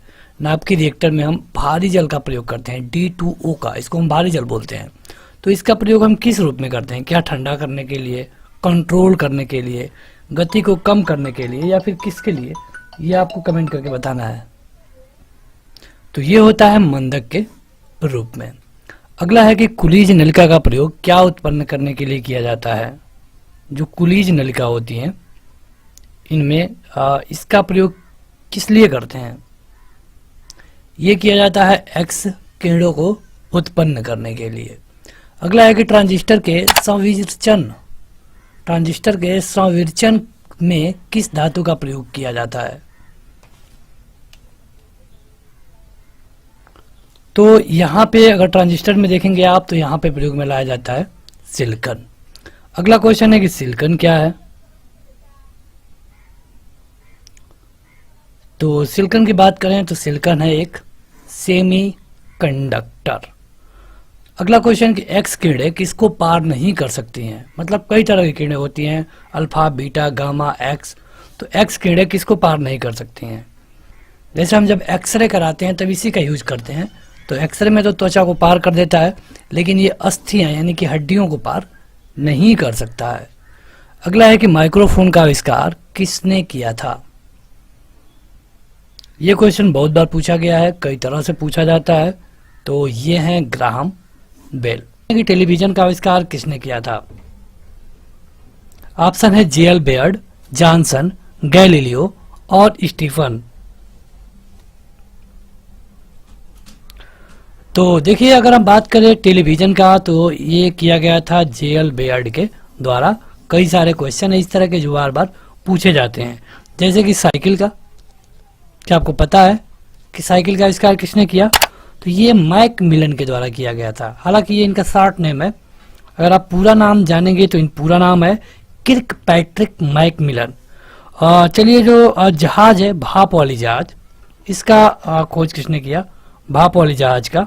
तो भाप वाली जहाज का खोज किया गया था पेरियर के द्वारा। और इसके अलावा डीजल इंजन का खोज किसने किया, डीजल इंजन का। तो ये रुडोल्फ डीजल के द्वारा इसका खोज किया गया था। और भी कई सारे प्रश्न हैं जो कि कई बार पूछे गए हैं, जैसे कि परमाणु बम। तो परमाणु बम का खोज किया गया था जे रोबर के द्वारा। इसके अलावा पूछा जाता है हाइड्रोजन बम। तो हाइड्रोजन बम का आविष्कार किसने किया, ये आप हमें कमेंट करके बताएंगे कमेंट बॉक्स में। अगला है कि टेलीस्कोप का आविष्कार किसने किया था। टेलीस्कोप का आविष्कार किया गया था गैलीलियो के द्वारा। रदरफोर्ड ने किसका आविष्कार किया, तो प्रोटॉन का। अगला क्वेश्चन है कि गुरुत्वाकर्षण नियमों के आविष्कारक किसे माना जाता है। मतलब कि इसमें से कौन है जिसने सबसे पहले ग्रेविटी के बारे में बताया। ये बताया कि धरती के अंदर कोई न कोई ऐसा बल है जिससे कि वो किसी वस्तु को खींचता है। तो ये बताया गया था न्यूटन के द्वारा। न्यूटन ने गति का 3 नियम दिए, जिसमें से जो पहला नियम है उसको हम जड़त्व का नियम बोलते हैं। दूसरे नियम को F = ma के नाम से जानते हैं। और तीसरा नियम है क्रिया प्रतिक्रिया का। जड़त्व के नियम में ये होता है कि कोई भी वस्तु अगर रुकी हुई है तो रुकी हुई रहेगी, या फिर गतिमान है तो गतिमान रहेगी, जब तक कि उस पर कोई बाह्य बल लगाकर उसकी अवस्था का परिवर्तन ना किया जाए। दूसरा होता है F = ma। और तीसरा क्रिया प्रतिक्रिया, मतलब कि अगर पानी में तैरना है तो आपको पानी को हाथों से पीछे धक्का देना होगा। गोली चलाने पर बंदूक से गोली आगे जाती है और बंदूक पीछे को धक्का देती है। अगला है कि 1 जूल में कितने कैलोरी होता है। 1 जूल में कितना कैलोरी होता है, तो ये होता है 0.24। अगला क्वेश्चन कि वह उपकरण कौन सा है जिससे समुद्र की गहराई को मापने के लिए ध्वनि तरंग का प्रयोग किया जाता है। मतलब कि कौन है जिसका हम समुद्र में यूज तो करते हैं और उसमें काम होता है ध्वनि की तरंगों का। मतलब उसमें जो हम औजार यूज करते हैं वो ध्वनि की तरंग होती है, इसे हम कहते हैं सोनार। सोनार का प्रयोग कौन करता है, ये कई बार पूछा गया है। तो सोनार का प्रयोग जो समुद्र यात्री होते हैं, जो नौवहन करते हैं वो करते हैं, क्योंकि समुद्र में कोई भी चीज कहाँ पर है, कितनी दूरी पर है, ये पता हम करते हैं सोनार से। निम्नलिखित में से कौन सा यंत्र प्रत्यावर्ती धारा को एक दिश धारा में परिवर्तित करता है। मतलब को इसका मतलब यह है कि एसी को डीसी में ये किया जाता है अल्टरनेटर के द्वारा। अगला है कि साइक्लोट्रॉन किसको त्वरित करने के लिए प्रयोग में लाया जाता है। साइक्लोट्रॉन तो इससे हम परमाणु को त्वरित करने के लिए काम में लाते हैं। अगला है कि निम्नलिखित युग्मों में से किन भौतिक राशियों के समान बीमीय सूत्र नहीं है। मतलब कि भौतिक राशियों में अगर आप बीमीय सूत्र की बात करें, जो कि आपको 11th में पढ़ाया जाता है बीमीय इस तरह, तो ये इसमें से किसका किसका समान नहीं है। कई चीजों का समान होता है, जैसे कि अगर आप देखेंगे भार और बल का, तो ये समान होता है, तो ये अलग अलग होता है बल और दाब का। अगला है कि एक नदी में चलता हुआ जहाज समुद्र में आता है, तब जहाज के स्तर पे क्या परिवर्तन होगा। मतलब यहाँ पे एक नदी आ रही है, यहाँ पे एक समुद्र है, नदी को जाना है समुद्र में, मतलब ये तो जाती ये जाती है, इसमें एक जहाज है, जहाज नदी से समुद्र में जा रही है। तो जो जहाज यहाँ पे थी, मान लीजिए ये जहाज है और ये इतना पानी में डूब करके चल रही थी पहले, तो अब जब ये समुद्र में जाएगी तो क्या होगा, कितना ज्यादा डूबेगी कि और कम डूबेगी, मतलब पानी पे इतना पे आ जाएगा या फिर और डूब जाएगा, यही आपको बताना है। पहले जितना ही रहेगा, थोड़ा नीचे जाएगा या फिर थोड़ा ऊपर आएगा, तो ये जाएगा थोड़ा ऊपर, मतलब कि जब भी वो नदी से समुद्र में जाएगी थोड़ा सा ऊपर होके तैरने लगेगी, कारण घनत्व। अगला है कि एक बीकर में पानी पर बर्फ तैर रही है, तो बर्फ पूर्णतः पिघल जाएगी, तो बीकर में पानी का तल क्या होगा। जैसे कि ये है, यहाँ पे इतना पानी है, एक बर्फ का टुकड़ा है, ये बर्फ पिघल जाता है पूरा पूरा अगले गिलास में, तो ये जो पानी का लेवल है ये क्या इससे अधिक हो जाएगा, क्योंकि ये बर्फ पिघलेगा तो पानी ही बनेगा। तो यही आपको बताना है कि जो लेवल है ये बढ़ जाएगा या फिर पहले बढ़ेगा बाद में घटेगा या फिर घट जाएगा या फिर उतना ही रहेगा।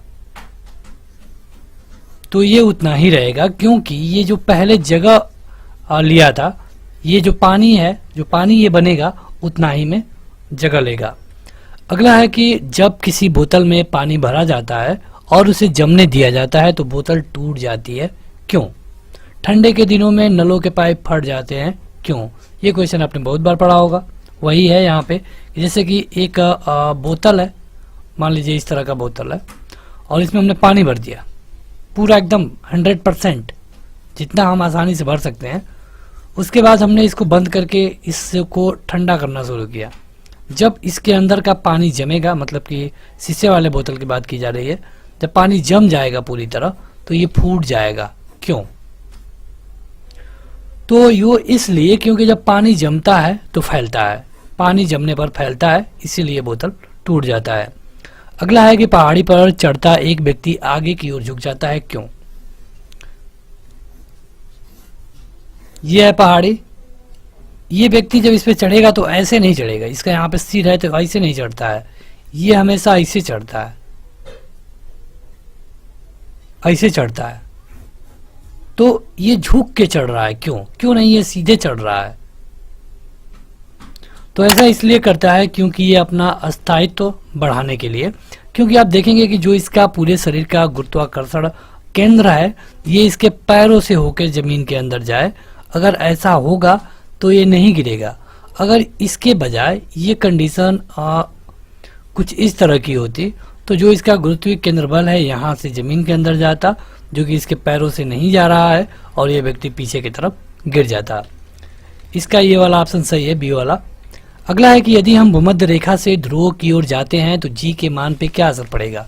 नॉर्मली अगर जी की मान की बात करें तो 9.8 मीटर पर सेकंड स्क्वायर है। तो अगर हम भूमध्य रेखा से ध्रुवों की ओर जाते हैं, बढ़ेगा घटेगा यही आपको बताना है। तो अगर हम भूमध्य रेखा से ध्रुवों की ओर जाएंगे तो ये मान बढ़ जाएगा। अगला है कि बल गुणनफल है। बल बराबर क्या होता है, यही तो आपको बताना है। न्यूटन का गति का दूसरा नियम क्या होता है, अभी हमने आपको बताया है।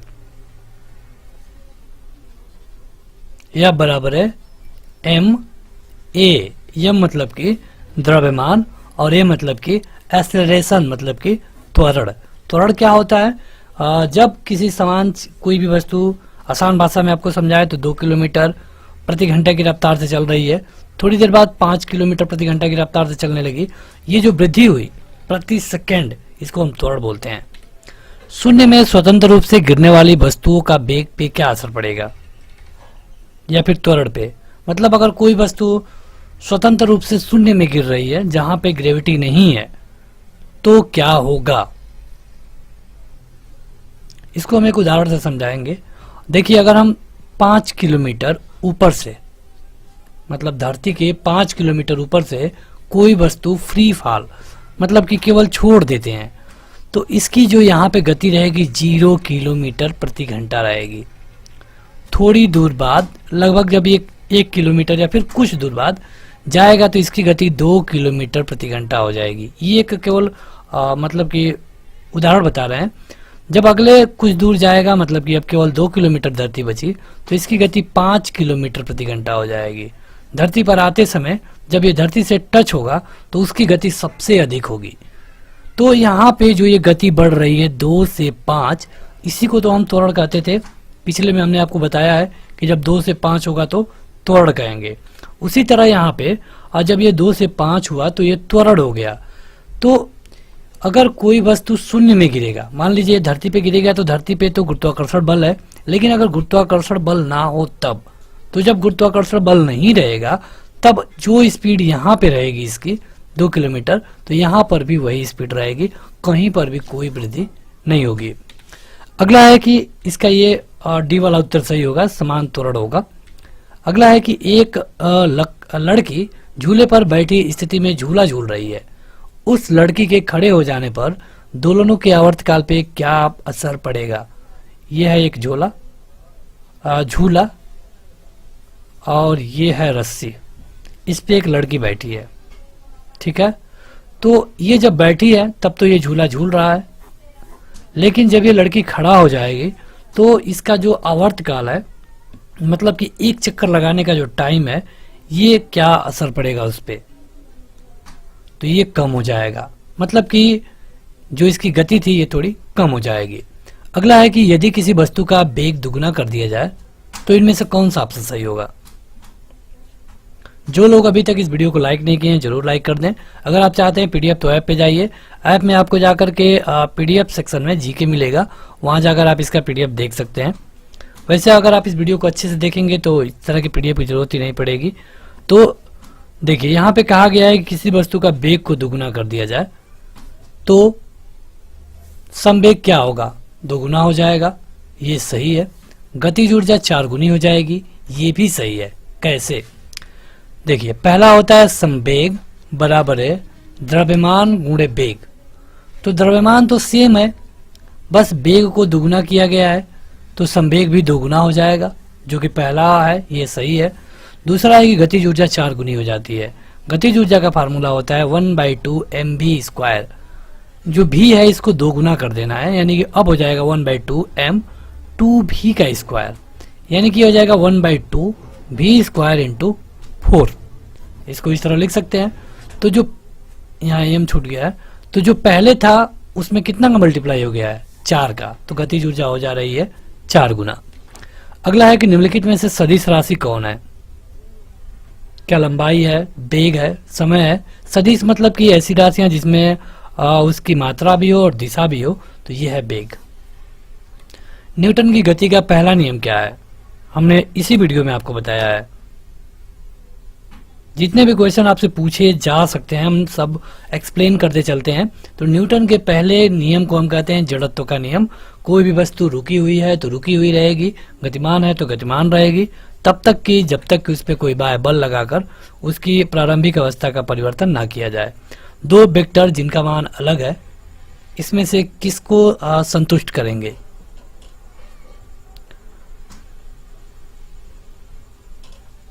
देखिए, 2 वेक्टर हैं जिनका मान अलग अलग है। मान लीजिए कि एक है 5 और एक है 4, तो क्या उनकी दिशा अलग अलग होगी, इसके बारे में तो कोई बात ही नहीं की गई है कि दोनों एक यहाँ से इधर होगा एक यहाँ से इधर होगा, या फिर ये नहीं कहा गया है कि दोनों एक ही में होगा। तो इस दिशा वाले की जो ऑप्शन है इसका कोई मतलब ही नहीं है। अगला है कि उनका परिणाम शून्य होगा। तो देखिए, अगर ये 5 है और ये 4 है, तो अगर अलग अलग होगा तो 5 4 9 हो जाएगा। अगर एक दिशा में होगा या फिर एक होगा तो 5 में से 4 कटेगा तो 1 हो जाएगा। तो कहीं पर भी शून्य नहीं हो रहा है, मतलब एक तरफ 9 हो रहा है, एक तरफ 1 हो रहा है, शून्य नहीं हो रहा है, यानी कि ये भी गलत होगा। उनका परिणाम शून्य नहीं हो सकता। तो यहाँ पे आपने देखा कि शून्य नहीं हो रहा है, कभी अधिक हो रहा है, कभी बिल्कुल कम। तो यही वाला ऑप्शन आपका सही हो जाएगा। बर्फ पर स्केटिंग करना प्रदर्शित करता है कि दाब बढ़ाने पर बर्फ का गलनांक क्या होगा।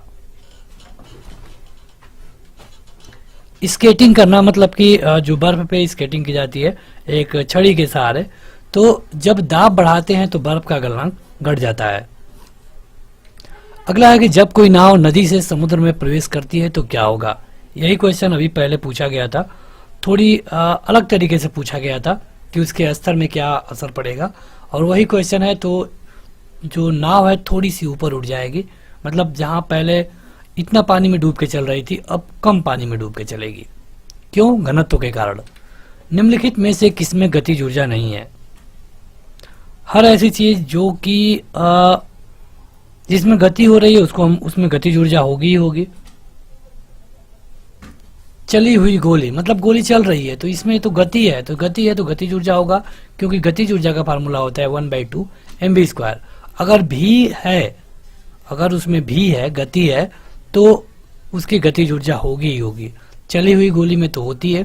खिंचा हुआ धनुष में क्या है, मान लीजिए धनुष है और हमने इसको खींच लिया है, खींच के हमने पकड़ा हुआ है, ये नहीं कर रहा है कि खींच के छोड़ दिया गया है, खिंचा हुआ धनुष, तो ये रुका हुआ है, इसमें कोई गति नहीं है, तो ये इसमें गतिज ऊर्जा नहीं होगी।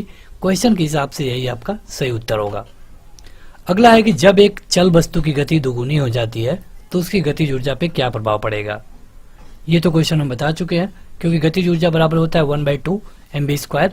अगर v को दुगुना कर देना है यानी कि 1/2 m 2v का square 1/2 m 4v² 1/2 m v² into 4, तो गतिज ऊर्जा क्या हो गई, 4 गुनी हो गई। तो आपका ऑप्शन नंबर डी सही हो जाएगा। अगला है कि जब दूध को बिलोया जाता है तो उसमें मक्खन अलग हो जाता है, इसका कारण क्या है। मतलब कि जो कच्चा दूध होता है उसमें हम कौन सी क्रिया करते हैं जिसमें से मक्खन अलग हो जाता है, उस क्रिया में कौन सा बल लगता है, यही आपको बताना है। गुरुत्वाकर्षण बल बिल्कुल नहीं लगता है, घर्षण बल बिल्कुल नहीं लगता है, वहां पे लगता है केंद्रापसारी बल। सवार किसी मोड़ में घूमता है तो वो किस तरफ झुकता है, क्योंकि जब भी किसी मोड़ पर साइकिल सवार को घूमना होता है तो अगर वो स्पीड में है और झुकेगा नहीं तो वो गिर जाएगा। अब आपको ये बताना है कि वो अंदर की तरफ झुकेगा, बाहर की तरफ झुकेगा, पीछे की तरफ झुकेगा, या फिर आगे की तरफ झुकेगा, या फिर बिल्कुल नहीं झुकेगा। तो देखिए, अगर यहाँ पे आप देखेंगे, अगर इस तरह से गति रहती है तो साइकिल सवार को कभी भी अंदर की ओर झुकना पड़ता है, अंदर की ओर उसको गुरुत्व केंद्र को कंट्रोल करने के लिए झुकना होता है। अगला है कि जब हम रबड़ के गद्दे वाले सीट पर बैठते हैं या गद्दे पर लेटते हैं तो उसका आकार परिवर्तित हो जाता है। ऐसे पदार्थ में क्या पाया जाता है। क्वेश्चन आपको समझ में आ गया होगा। आपका ऑप्शन है गतिज ऊर्जा, विखंडन ऊर्जा, संचित ऊर्जा या फिर स्थितिज ऊर्जा। तो कोई भी वस्तु जो गतिमान है, अगर वो इसमें कोई गति है तो वहाँ पे गतिज ऊर्जा होती है। कोई भी वस्तु जो रुकी हुई है वहाँ पे स्थितिज ऊर्जा होती है। गतिज ऊर्जा का फार्मूला होता है 1/2 mv², और अगर स्थितिज ऊर्जा की बात करें तो इसका mgh फार्मूला होता है।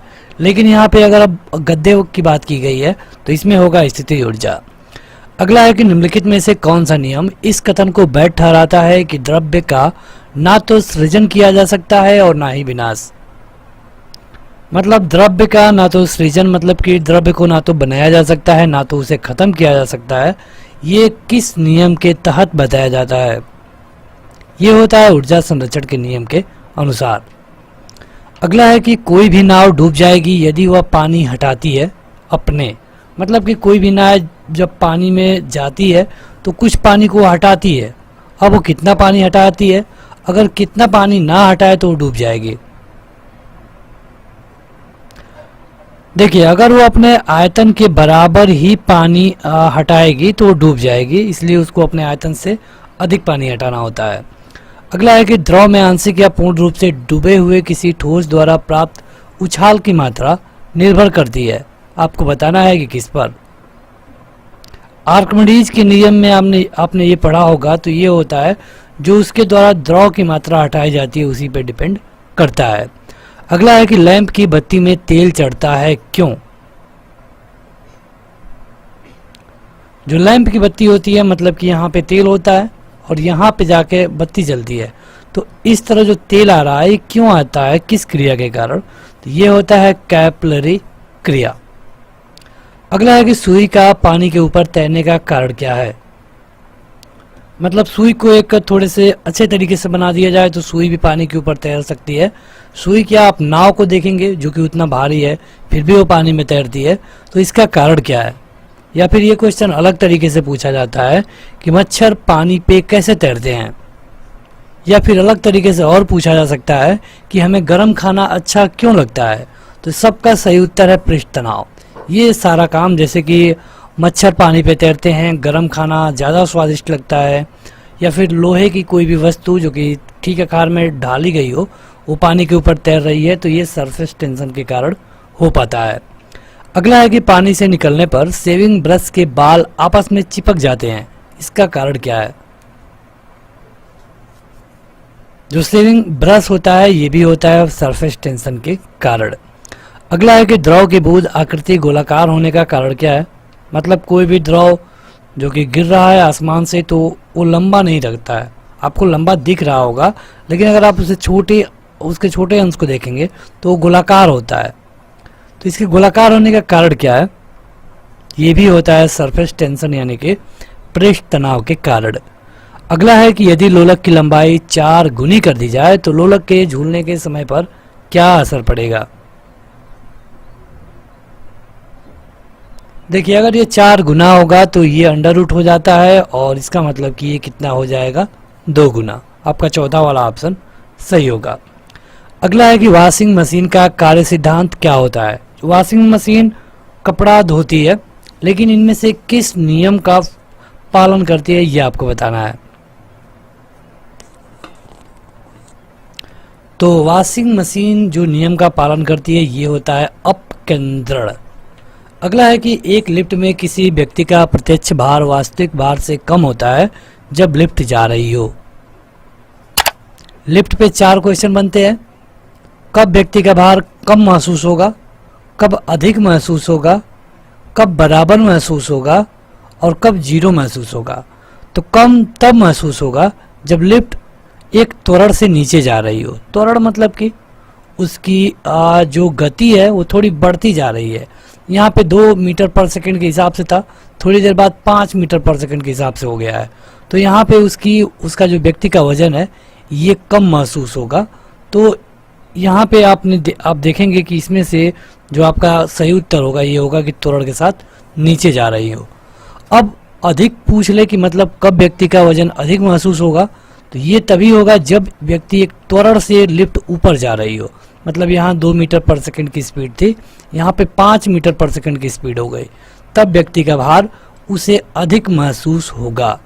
अगर लिफ्ट अपने समान वेग से, मतलब कि स्पीड बराबर है, 2 मीटर यहाँ पर भी 2 मीटर यहाँ पर भी, तो लिफ्ट या तो नीचे आ रही हो या फिर ऊपर जा रही हो, उस समय व्यक्ति का भार बराबर महसूस होता है। मतलब कि उसको लगेगा कि हाँ हम 50 किलो के हैं तो हम 50 किलो के हैं। लेकिन अगर नीचे या फिर ऊपर जाते समय गलती से लिफ्ट की रस्सी टूट जाए तो व्यक्ति को अपना वजन 0 महसूस होता है।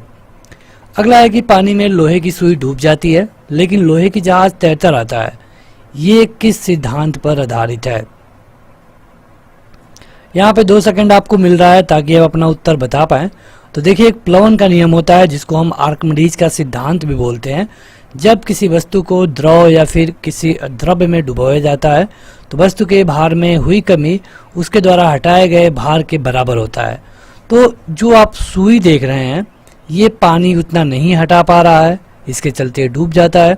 अगर आप एक नाव की बात करें तो नाव अपने वजन से ज़्यादा पानी हटा ले रही है, इसीलिए नहीं डूबती है। अगला है कि पानी के एक गिलास में एक बर्फ का टुकड़ा तैर रहा है, जब बर्फ पिघलती है तब पानी के स्तर पे क्या प्रभाव पड़ेगा। 2 क्वेश्चन इससे बनते हैं।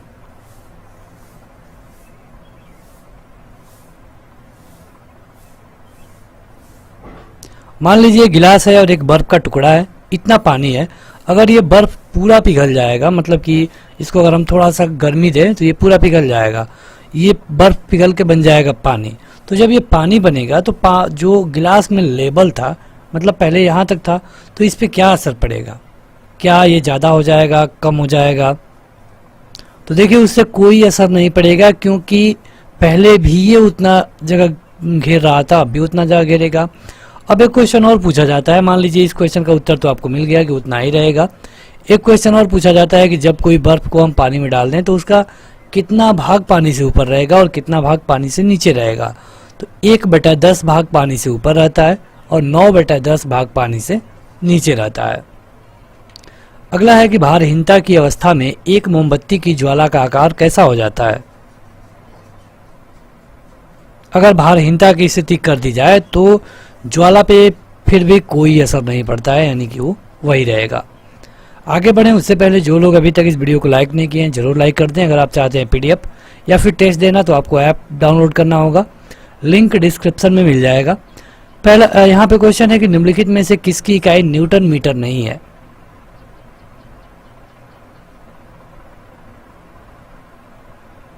तो ये है बल। इसके अलावा बाकी ऊर्जा है और सबकी इकाई न्यूटन मीटर होती है। अगला है कि वस्तु को गर्म करने पर उसके अणुओं की चाल में क्या असर पड़ेगा या फिर भार में?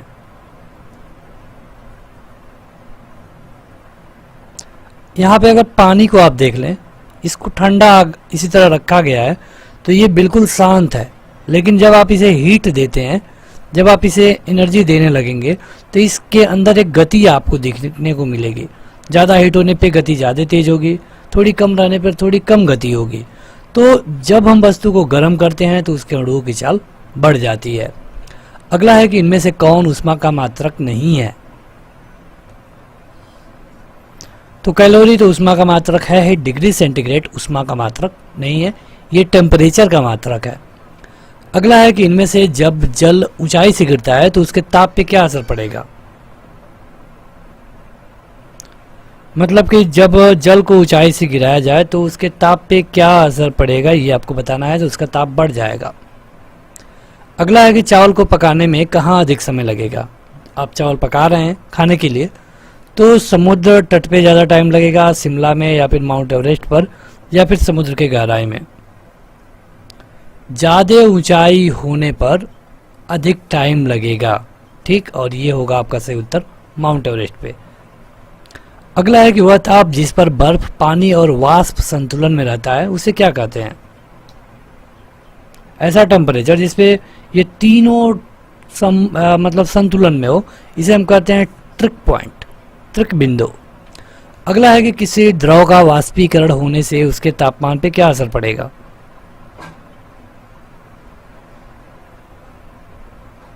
तो उसका तापमान घटेगा। निम्न तापीय इंजनों का अनुप्रयोग होता है कहाँ पे? निम्न तापी मतलब जहां ताप कम निकले तो ये होता है रॉकेट प्रौद्योगिकी में। अगला है कि वायुमंडल में प्रकाश के विसरण का कारण क्या है? मतलब वायुमंडल में प्रकाश आगे फैल जाता है तो इसका कारण है धूल कण, क्योंकि जब प्रकाश आता है तो धूल के छोटे छोटे कण यहाँ पे फैले हुए हैं। प्रकाश इस पे लगने के बाद इधर फैलेगा, इधर फैलेगा, इधर फैलेगा, इस तरह। अगला है कि आकाश का रंग नीला क्यों प्रतीत होता है? जब कोई अंतरिक्ष यात्री अंतरिक्ष में जाता है तो उसे काला दिखता है, लेकिन हमें नीला दिखता है। ये होता है प्रकाश के प्रकीर्णन के कारण। इंद्रधनुष में कितने रंग होते हैं? बेहद सिंपल क्वेश्चन। तो इंद्रधनुष की अगर बात करें तो यहाँ पे केवल और केवल इसमें 7 रंग होते हैं। अगर इनका क्रम पूछ ले तो ये होता है विबग्योर। ये जहां V माने वायलेट है और R मतलब कि रेड है। अगला है कि मृग तृष्णा बनने का कारण क्या है? मृग तृष्णा होता क्या है? तो गर्मी के दिनों में थोड़ी दूर पर आपको कुछ पानी के परछाई जैसे थोड़ी ऊंचाई पे दिखता है। ऐसा लगेगा कि वहाँ पे पानी है जिसकी परछाई ऊपर बन रही है, लेकिन वहाँ जाने के बाद वहाँ कुछ नहीं होता है। इसे कहते हैं मृग तृष्णा। तो यहाँ पे पूछा गया है कि मृग तृष्णा बनने का कारण क्या होता है? तो मृग तृष्णा बनने का कारण होता है पूर्ण आंतरिक परावर्तन। हीरा क्यों चमकता है? क्योंकि हीरा तो चमकता ही है, आपको पता होगा, भले नहीं आप देखे हैं। तो हीरा के चमकने का भी कारण है पूर्ण आंतरिक परावर्तन। प्रकाश के 3 गुण है, अपवर्तन, परावर्तन और पूर्ण आंतरिक परावर्तन। इनसे क्वेश्चन पूछे जाते हैं। अपवर्तन से ये उदाहरण पूछा जाता है कि कोई तालाब है, उसकी पेंदी हमें ऊपर क्यों महसूस होती है, या फिर कोई गिलास में थोड़ी दूर पानी भरा है, कोई रड हम डालते हैं तो ये रड हमें तिरछा क्यों महसूस होता है। ये होता है अपवर्तन से। और परावर्तन का मतलब कि टकरा करके फिर से उसी दिशा में चले जाए, इसको परावर्तन बोलते हैं। अगला है कि पूर्ण आंतरिक परावर्तन होता है जब प्रकाश जाता है। तो देखिए, आपने पढ़ा होगा अपवर्तन और परावर्तन, फिजिक्स 11th में है। यहाँ प्रकाश आता है तो अगर ये विरल माध्यम है और ये सघन माध्यम है तो उस कंडीशन में ये अभिकेंद्र की तरफ झुकेगा। और अगर इसका उल्टा है, ये सघन है, ये सघन है और ये विरल है, तो उस कंडीशन में ये दूर भाग जाएगा इससे। इसको जाना था यहाँ पे लेकिन ये चला गया दूर। तो इस तरह से ये जब एक ऐसी कंडीशन आएगी जब विरल होने पर ये जो किरण आ रही थी ये इस पे जा रही है, इसको हम क्रांतिक कोण कहते हैं। वहीं पे आपको पूर्ण आंतरिक परावर्तन की कंडीशन दिखती है, यानी इसमें से हीरे से कांच में जाने पर पूर्ण आंतरिक परावर्तन होगा। अगला है कि किस गुणधर्म के कारण पानी से भरे बर्तन में डुबोई गई छड़ी मुड़ी हुई प्रतीत होती है। अभी हमने आपको ये बताया, किसी बर्तन में कहा है, हमने गिलास में आपको बताया। तो ये होता है प्रकाश का, यहाँ जाके देखिए, प्रकाश के अपवर्तन में हमने इसको बताया है। तो ये है इसका प्रकाश का अपवर्तन। अगला है कि सूर्य ग्रहण कब होता है। आसान क्वेश्चन है, बेहद आसान है। सूर्य ग्रहण, चंद्र ग्रहण। तो चंद्र ग्रहण होता है पूर्णिमा के दिन और सूर्य ग्रहण होता है अमावस्या के दिन। यहाँ पे कोई अमावस्या तो लिखा नहीं है लेकिन इसका मतलब है प्रतिपदा। अगला है कि प्रकाश का वेग सबसे पहले किसने ज्ञात किया था। प्रकाश का अपना वेग है 3 × 10⁸ मीटर पर सेकेंड। तो ये प्रकाश का जो वेग है ये सबसे पहले किसने ज्ञात किया, ये आपको बताना है। तो ये ज्ञात किया गया था रोमर के द्वारा। प्रकाश में ध्रुवण की घटना से यह सिद्ध हो गया कि प्रकाश की तरंगें कैसी होती हैं, क्या गुण रखती हैं। जैसे प्रकाश में पोलराइजेशन की क्रिया होती है और जो प्रकाश का पोलराइजेशन है ये हमें बताता है कि तरंग एवं कण दोनों के समान तरंगें होती हैं। अगला है कि प्रकाश का वेग अधिकतम कहाँ पर होगा। हीरे में, कांच में, पानी में या फिर निर्वात में। अधिकतम तो देखिए हीरा में तो कम होता है, कांच में तो कम होता है, पानी में भी कम होता है, लेकिन निर्वात में सबसे अधिक होता है और यहाँ पे पूछा गया था अधिकतम। अगला है कि माध्यम के तापमान में वृद्धि के साथ प्रकाश की गति पर क्या असर पड़ेगा। जैसे कि अभी ठंडी का मौसम है, मतलब कोहरा नहीं है, केवल ठंडी का मौसम है। यहाँ से यहाँ तक लाइट को जाने में 2 सेकंड लग रहे हैं। अब गर्मी का मौसम आ गया, मौसम गर्म है, तो यहाँ से यहाँ पर जाने में प्रकाश को कितना टाइम लगेगा। क्या 2 से अधिक लगेगा, 2 से कम लगेगा, 2 के बराबर ही लगेगा या फिर इनमें से कोई नहीं। तो देखिए गर्मी या फिर ठंडी का मतलब कि टेम्परेचर का प्रकाश की गति पर कोई असर नहीं होता है, यानी कि ये वैसा ही रहेगा। तो अगला क्वेश्चन है कि सूर्य ग्रहण के समय सूर्य का कौन सा भाग दिखाई देता है।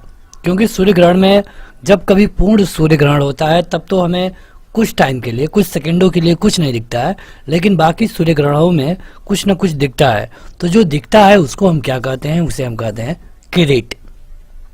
प्रकाश तरंग किस प्रकार की तरंग है। जो प्रकाश की तरंग है ये अनुदैर्ध्य है, अनुप्रस्थ है या फिर दोनों है या फिर इनमें से कोई नहीं है। तो देखिए जो प्रकाश की तरंगें होती हैं ये होती हैं अनुप्रस्थ। डेसिबल क्या होता है। डेसिबल का नाम आपने सुना होगा। डेसिबल से हम क्या मापते हैं, क्या संगीत के नोट को नापते हैं, ये संगीत के यंत्र को नापते हैं या फिर ध्वनि के लेवल को नापते हैं। तो डेसिबल मतलब कि डीबी होता है। अब डीबी से आप डाप्सन में मत कंफ्यूज होइएगा, डाप्सन अलग चीज़ है। डाप्सन में हम नापते हैं ओजोन परत की मोटाई, ओजोन परत की मोटाई को हम डाप्सन में मापते हैं। लेकिन अगर डेसिबल की बात करें तो ये ध्वनि का स्तर मापा जाता है। अगला है कि सोनार अधिकतम प्रयोग में लाया जाता है कहाँ पर। सोनार के बारे में आपने सुना होगा, समुद्रों में प्रयोग में लाया जाता है इसका। तो यहाँ से अगर आपने समुद्र जान लिया तो आपका सही उत्तर होगा नौ संचालकों के द्वारा। सोनार का काम क्या है कि समुद्र की गहराई में कोई भी चीज कहीं पर पड़ी हुई है या फिर कहीं पर भी, तो सोनार से हम आसानी से पता लगा लेते हैं। सोनार वहां पे तरंगे भेजता है और तरंगे थोड़ी देर के बाद टकरा करके वापस आती है और यंत्र से हमें पता चल जाता है कि कोई भी वस्तु कितनी दूर है और कितनी बड़ी है। अगला है अशुद्धियों के कारण द्रव के क्वथनांक पे क्या असर पड़ेगा। क्वथनांक मतलब कि बॉइलिंग पॉइंट। तो अगर द्रव में अशुद्धि है तब कितने टेम्परेचर पे वो गर्म होगा, अशुद्धि नहीं है तब कितने टेम्परेचर पे वो गर्म होगा। देखिए अगर उसमें अशुद्धि नहीं है तो वो जल्दी गर्म हो जाता है, लेकिन अगर अशुद्धि उसमें डाल देंगे तो वो लेट से गर्म होगा, यानी कि बढ़ जाएगा। अगला है कि कमरे को ठंडा किया जाता है किसके द्वारा। कैसे ठंडा कर सकते हैं आप कमरे को? रसोई गैस से, ठोस को पिघलाने से, संपीड़ित गैस को छोड़ने से, या फिर पानी के बहने से। तो कमरे में पानी के बहने का कोई मतलब ही नहीं है। संपीड़ित गैस के छोड़ने से ठंडा होता है, ठोस को पिघलाने से भी नहीं होता है, और रसोई गैस से ठंडा नहीं गर्म होता है, यानी कि आपका सी वाला ऑप्शन सही होगा। ऊष्मागतिकी का प्रथम नियम किस अवधारणा की पुष्टि करता है? ऊष्मागतिकी के पहले नियम में क्या पढ़ाया जाता है? ऊष्मागतिकी के पहले नियम में ये बताया गया है कि ना तो हम ऊर्जा को पैदा कर सकते हैं, ना तो उसका हम विनाश कर सकते हैं। यह है ऊष्मागतिकी का पहला नियम, और इस हिसाब से ऊर्जा संरक्षण की हम बात कर रहे हैं, यानी कि आपका ऑप्शन नंबर ए सही होगा। अगला है कि हीरा चमकदार दिखाई देता है क्यों? इसको हमने बताया है, अगर आपको पता हो, याद हो, क्योंकि शुरू में हमने बताया था, आप जाके देख सकते हैं। हीरा क्यों चमकता है? तो ये चमकता है पूर्ण आंतरिक परावर्तन के कारण। वही उत्तर यहाँ पर भी आपका होगा, और इसका सही उत्तर होगा सामूहिक पूर्ण आंतरिक परावर्तन के कारण। अगला है कि निम्न में से कौन सा धातु चुंबक द्वारा आकर्षित नहीं होता है? मतलब किस पर चुंबक काम नहीं करेगा? लोहा पे तो करता है, कोबाल्ट पर भी करता है, और निकिल पर भी करता है, लेकिन बिस्मथ पर चुंबक काम नहीं करता है। तो अगला क्वेश्चन है कि चुंबकीय फ्लक्स का मात्रक क्या होता है? वेबर, टेस्ला, गॉस, या फिर इनमें से कोई नहीं। चुंबकीय फ्लक्स की बात की गई है तो इसका जो मात्रक होता है ये होता है वेबर। अगला है कि प्रत्यावर्ती धारा को दिष्ट धारा में बदला जा सकता है, मतलब कि एसी को डीसी में किसके द्वारा बदला जाता है? देखिए अगर आप बात करें प्रत्यावर्ती धारा को और दिष्ट धारा में, तो ये बदला जा सकता है केवल दिष्टकारी के द्वारा। अगला है कि गैस इंजन की खोज किसने की थी? गैस इंजन की खोज किसने की थी? ये किया गया था डैमलर के द्वारा। अगला है कि परमाणु बम का विकास किसने किया था? इनमें से आपको बताना है, विकास की बात की गई है। यह है जे रॉबर्ट ओपेनहीमर। जे रॉबर्ट ओपेनहीमर। प्रक्षेपात्र का विकास किसने किया था? प्रक्षेपात्र, क्या ये वान ब्रान है, या फिर रॉबर्ट ओपेनहीमर है, या फिर एडवर्ड टेलर है, या फिर सैमुअल कोहेन? ये किया गया था एडवर्ड टेलर के द्वारा। अगला है कि हाइड्रोजन बम का विकास किसने किया? मतलब हाइड्रोजन बम को किसने बनाया? देखिए हाइड्रोजन बम, परमाणु बम, इनसे कई क्वेश्चन पूछे जाते हैं कई तरह से। हाइड्रोजन बम नाभिकीय संलयन पे काम करता है, और इसको बनाया गया था एडवर्ड टेलर के द्वारा। लेजर का आविष्कार किसने किया था? लेजर का, क्या सेमूर, सर फ्रैंक हिडलन, या फिर टी.एच. मेनन? ये किया गया था टी.एच. मेनन के द्वारा। कृष्ण छिद्र सिद्धांत को किसने दिया? मतलब ब्लैक होल थियरी को, ब्लैक होल थियरी को किसने दिया था? वह एक भारतीय थे, तो इनका नाम है एस चंद्रशेखर। एस चंद्रशेखर। सामान्य मानव नेत्र का दूर बिंदु कितना होता है? दूर बिंदु पूछा गया है। देखिए अगर ये पूछा गया होता कि अस्पष्ट दृष्टि की न्यूनतम दूरी कितना होती है, तब तो आपका सही उत्तर होगा था 25 सेंटीमीटर, लेकिन यहाँ पे न्यूनतम दूरी नहीं पूछा गया है, यहाँ पे दूर बिंदु पूछा गया है, तो ये होगा अनंत पर। अनंत पर। जिन लोगों ने अपना ऑप्शन नंबर बी ट्रिक करके दिया था उन सभी का उत्तर सही है। अगला है कि सिनेमा के पर्दे पर किस प्रकार का प्रतिबिंब बनता है? जो सिनेमा का पर्दा होता है उस पर प्रतिबिंब कैसा बनता है? आपके पास पर्याप्त टाइम है, अपना उत्तर कमेंट करके बताया करिए। क्या आभासी बनता है, क्या वास्तविक बनता है, या फिर दोनों बनता है, या फिर कोई भी, या सभी से सही है?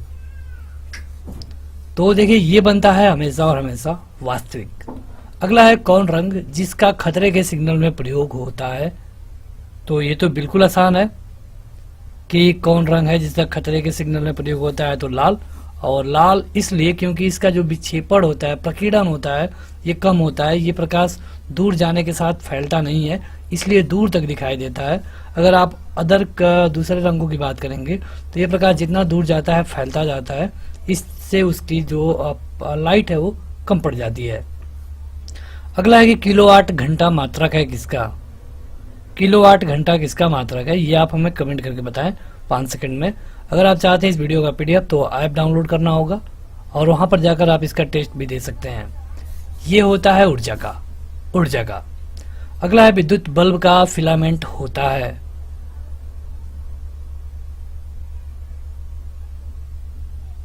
तो ये होता है टंगस्टन का। टंगस्टन ही क्यों? तो टंगस्टन इसलिए क्योंकि ये लगभग 3 से 4,000 डिग्री सेंटीग्रेड पर भी नहीं गलेगा, तो वहां पे ऐसा होना चाहिए जो कि ज्यादा तापमान पर भी ना गले, इसीलिए हम टंगस्टन का यूज करते हैं। अगला है कि प्रतिरोधकता का क्या मात्रक होता है?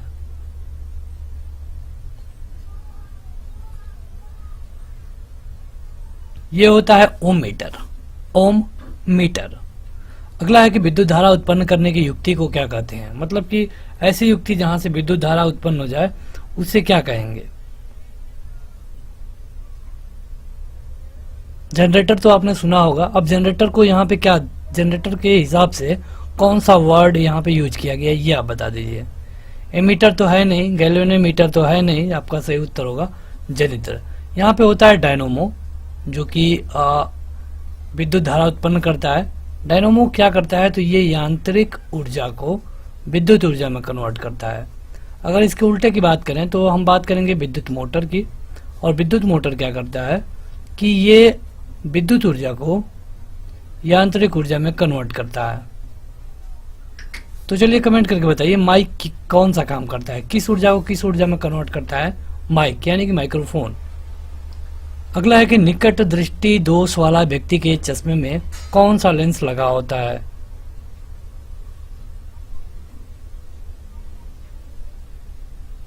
देखिए निकट दृष्टि दोष में होता क्या है, सबसे पहले ये समझिए। निकट दृष्टि दोष में उसको निकट का दिखेगा लेकिन दूर का नहीं दिखेगा।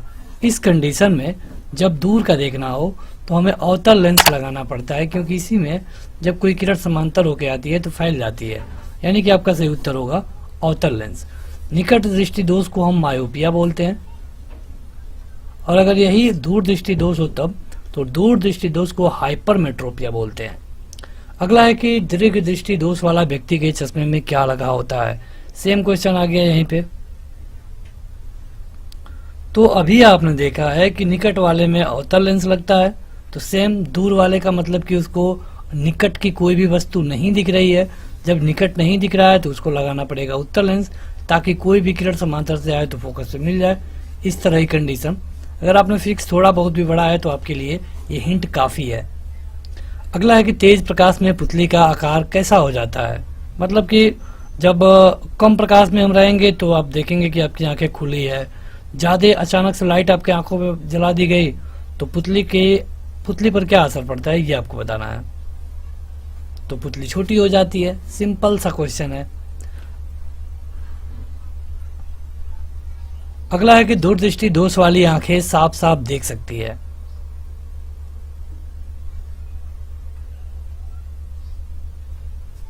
दूरदृष्टि दोष वाली आंखें, मतलब कि दूरदृष्टि दोष का क्या मतलब है कि वो दूर का देख रहा है, बस उसको नजदीक का नहीं दिखाई दे रहा है, यानी कि दूर की वस्तुओं को देख लेगा। सही उत्तर होगा ऑप्शन नंबर सी। आपको 5 सेकंड मिल रहा है, इसलिए अपना उत्तर कमेंट करके जरूर बताएं। अगला है कि मानव नेत्र में जो बिंदु प्रकाश के लिए बिल्कुल सुग्राही नहीं रहता है उसे क्या कहते हैं?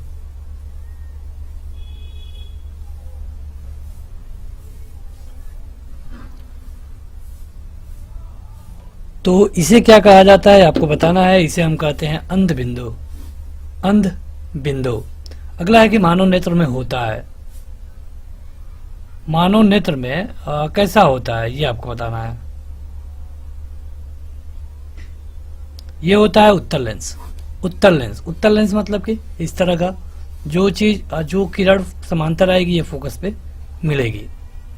अगला है कि उदय और अस्त होते समय सूर्य दिखाई देता है किस कलर का।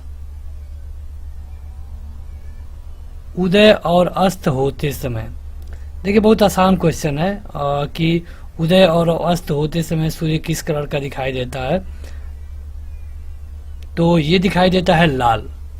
लाल, लाल ही क्यों? क्योंकि उसमें ऐसा नहीं है कि जब उदय हो रहा है या फिर अस्त हो रहा है तो उसमें जो बाकी कलर है वो खत्म हो गए।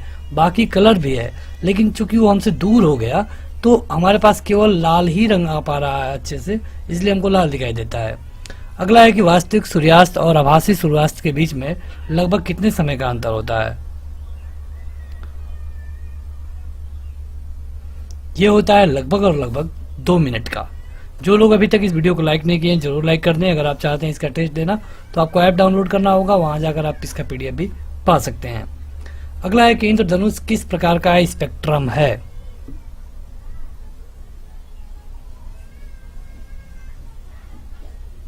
तो इंद्रधनुष प्रकृति के द्वारा है, यानी कि होगा प्राकृतिक।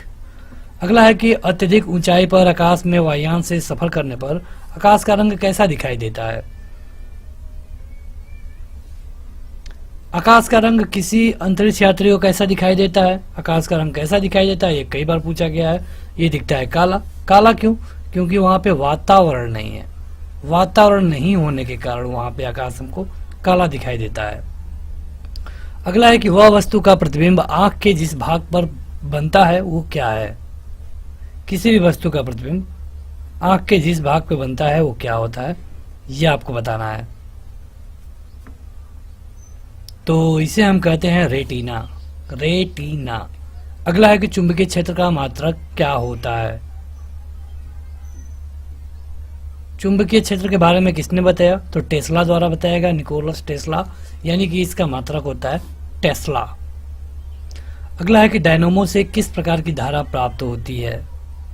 आसान क्वेश्चन, इसके बारे में हमने आपको बता दिया था डायनोमो के बारे में कि डायनोमो में क्या होता है। तो देखिए डायनोमो में होता है दिष्ट धारा। दिष्ट धारा। अगला है कि व्यावसायिक मोटरों में किस प्रकार के चुंबक का उपयोग होता है। जो व्यावसायिक मोटर होते हैं उसमें किस तरह के चुंबकों का प्रयोग होता है। तो ये होते हैं विद्युत चुंबक। विद्युत चुंबक। अगला है कि मानव के वे 2 महत्वपूर्ण भाग कौन है जिनमें चुंबकीय क्षेत्र का उत्पन्न होना अनिवार्य है।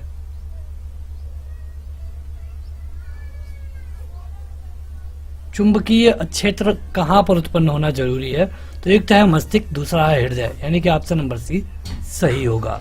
अगला है कि विद्युत चुंबक बनाने के लिए प्रायः किस पदार्थ के छड़ का उपयोग किया जाता है। विद्युत चुंबक। विद्युत चुंबक मतलब कि जब तक विद्युत है तब तक वो चुंबक का काम करे, विद्युत खत्म तो चुंबक का काम खत्म। ये हम यूज करते हैं लोहे को, और ये होना चाहिए नरम लोहा। विद्युत चुंबकीय प्रेरणा की खोज किसने की थी।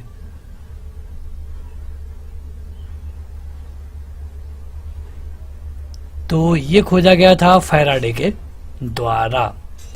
तो बस आज के इस वीडियो में इतना ही। इस वीडियो को लाइक करने के साथ इस ऐप को जरूर डाउनलोड करें, जिसका लिंक आपको इस वीडियो के डिस्क्रिप्शन में और पहले कमेंट बॉक्स में मिल जाएगा। आज के इस वीडियो में इतना ही। Thank you.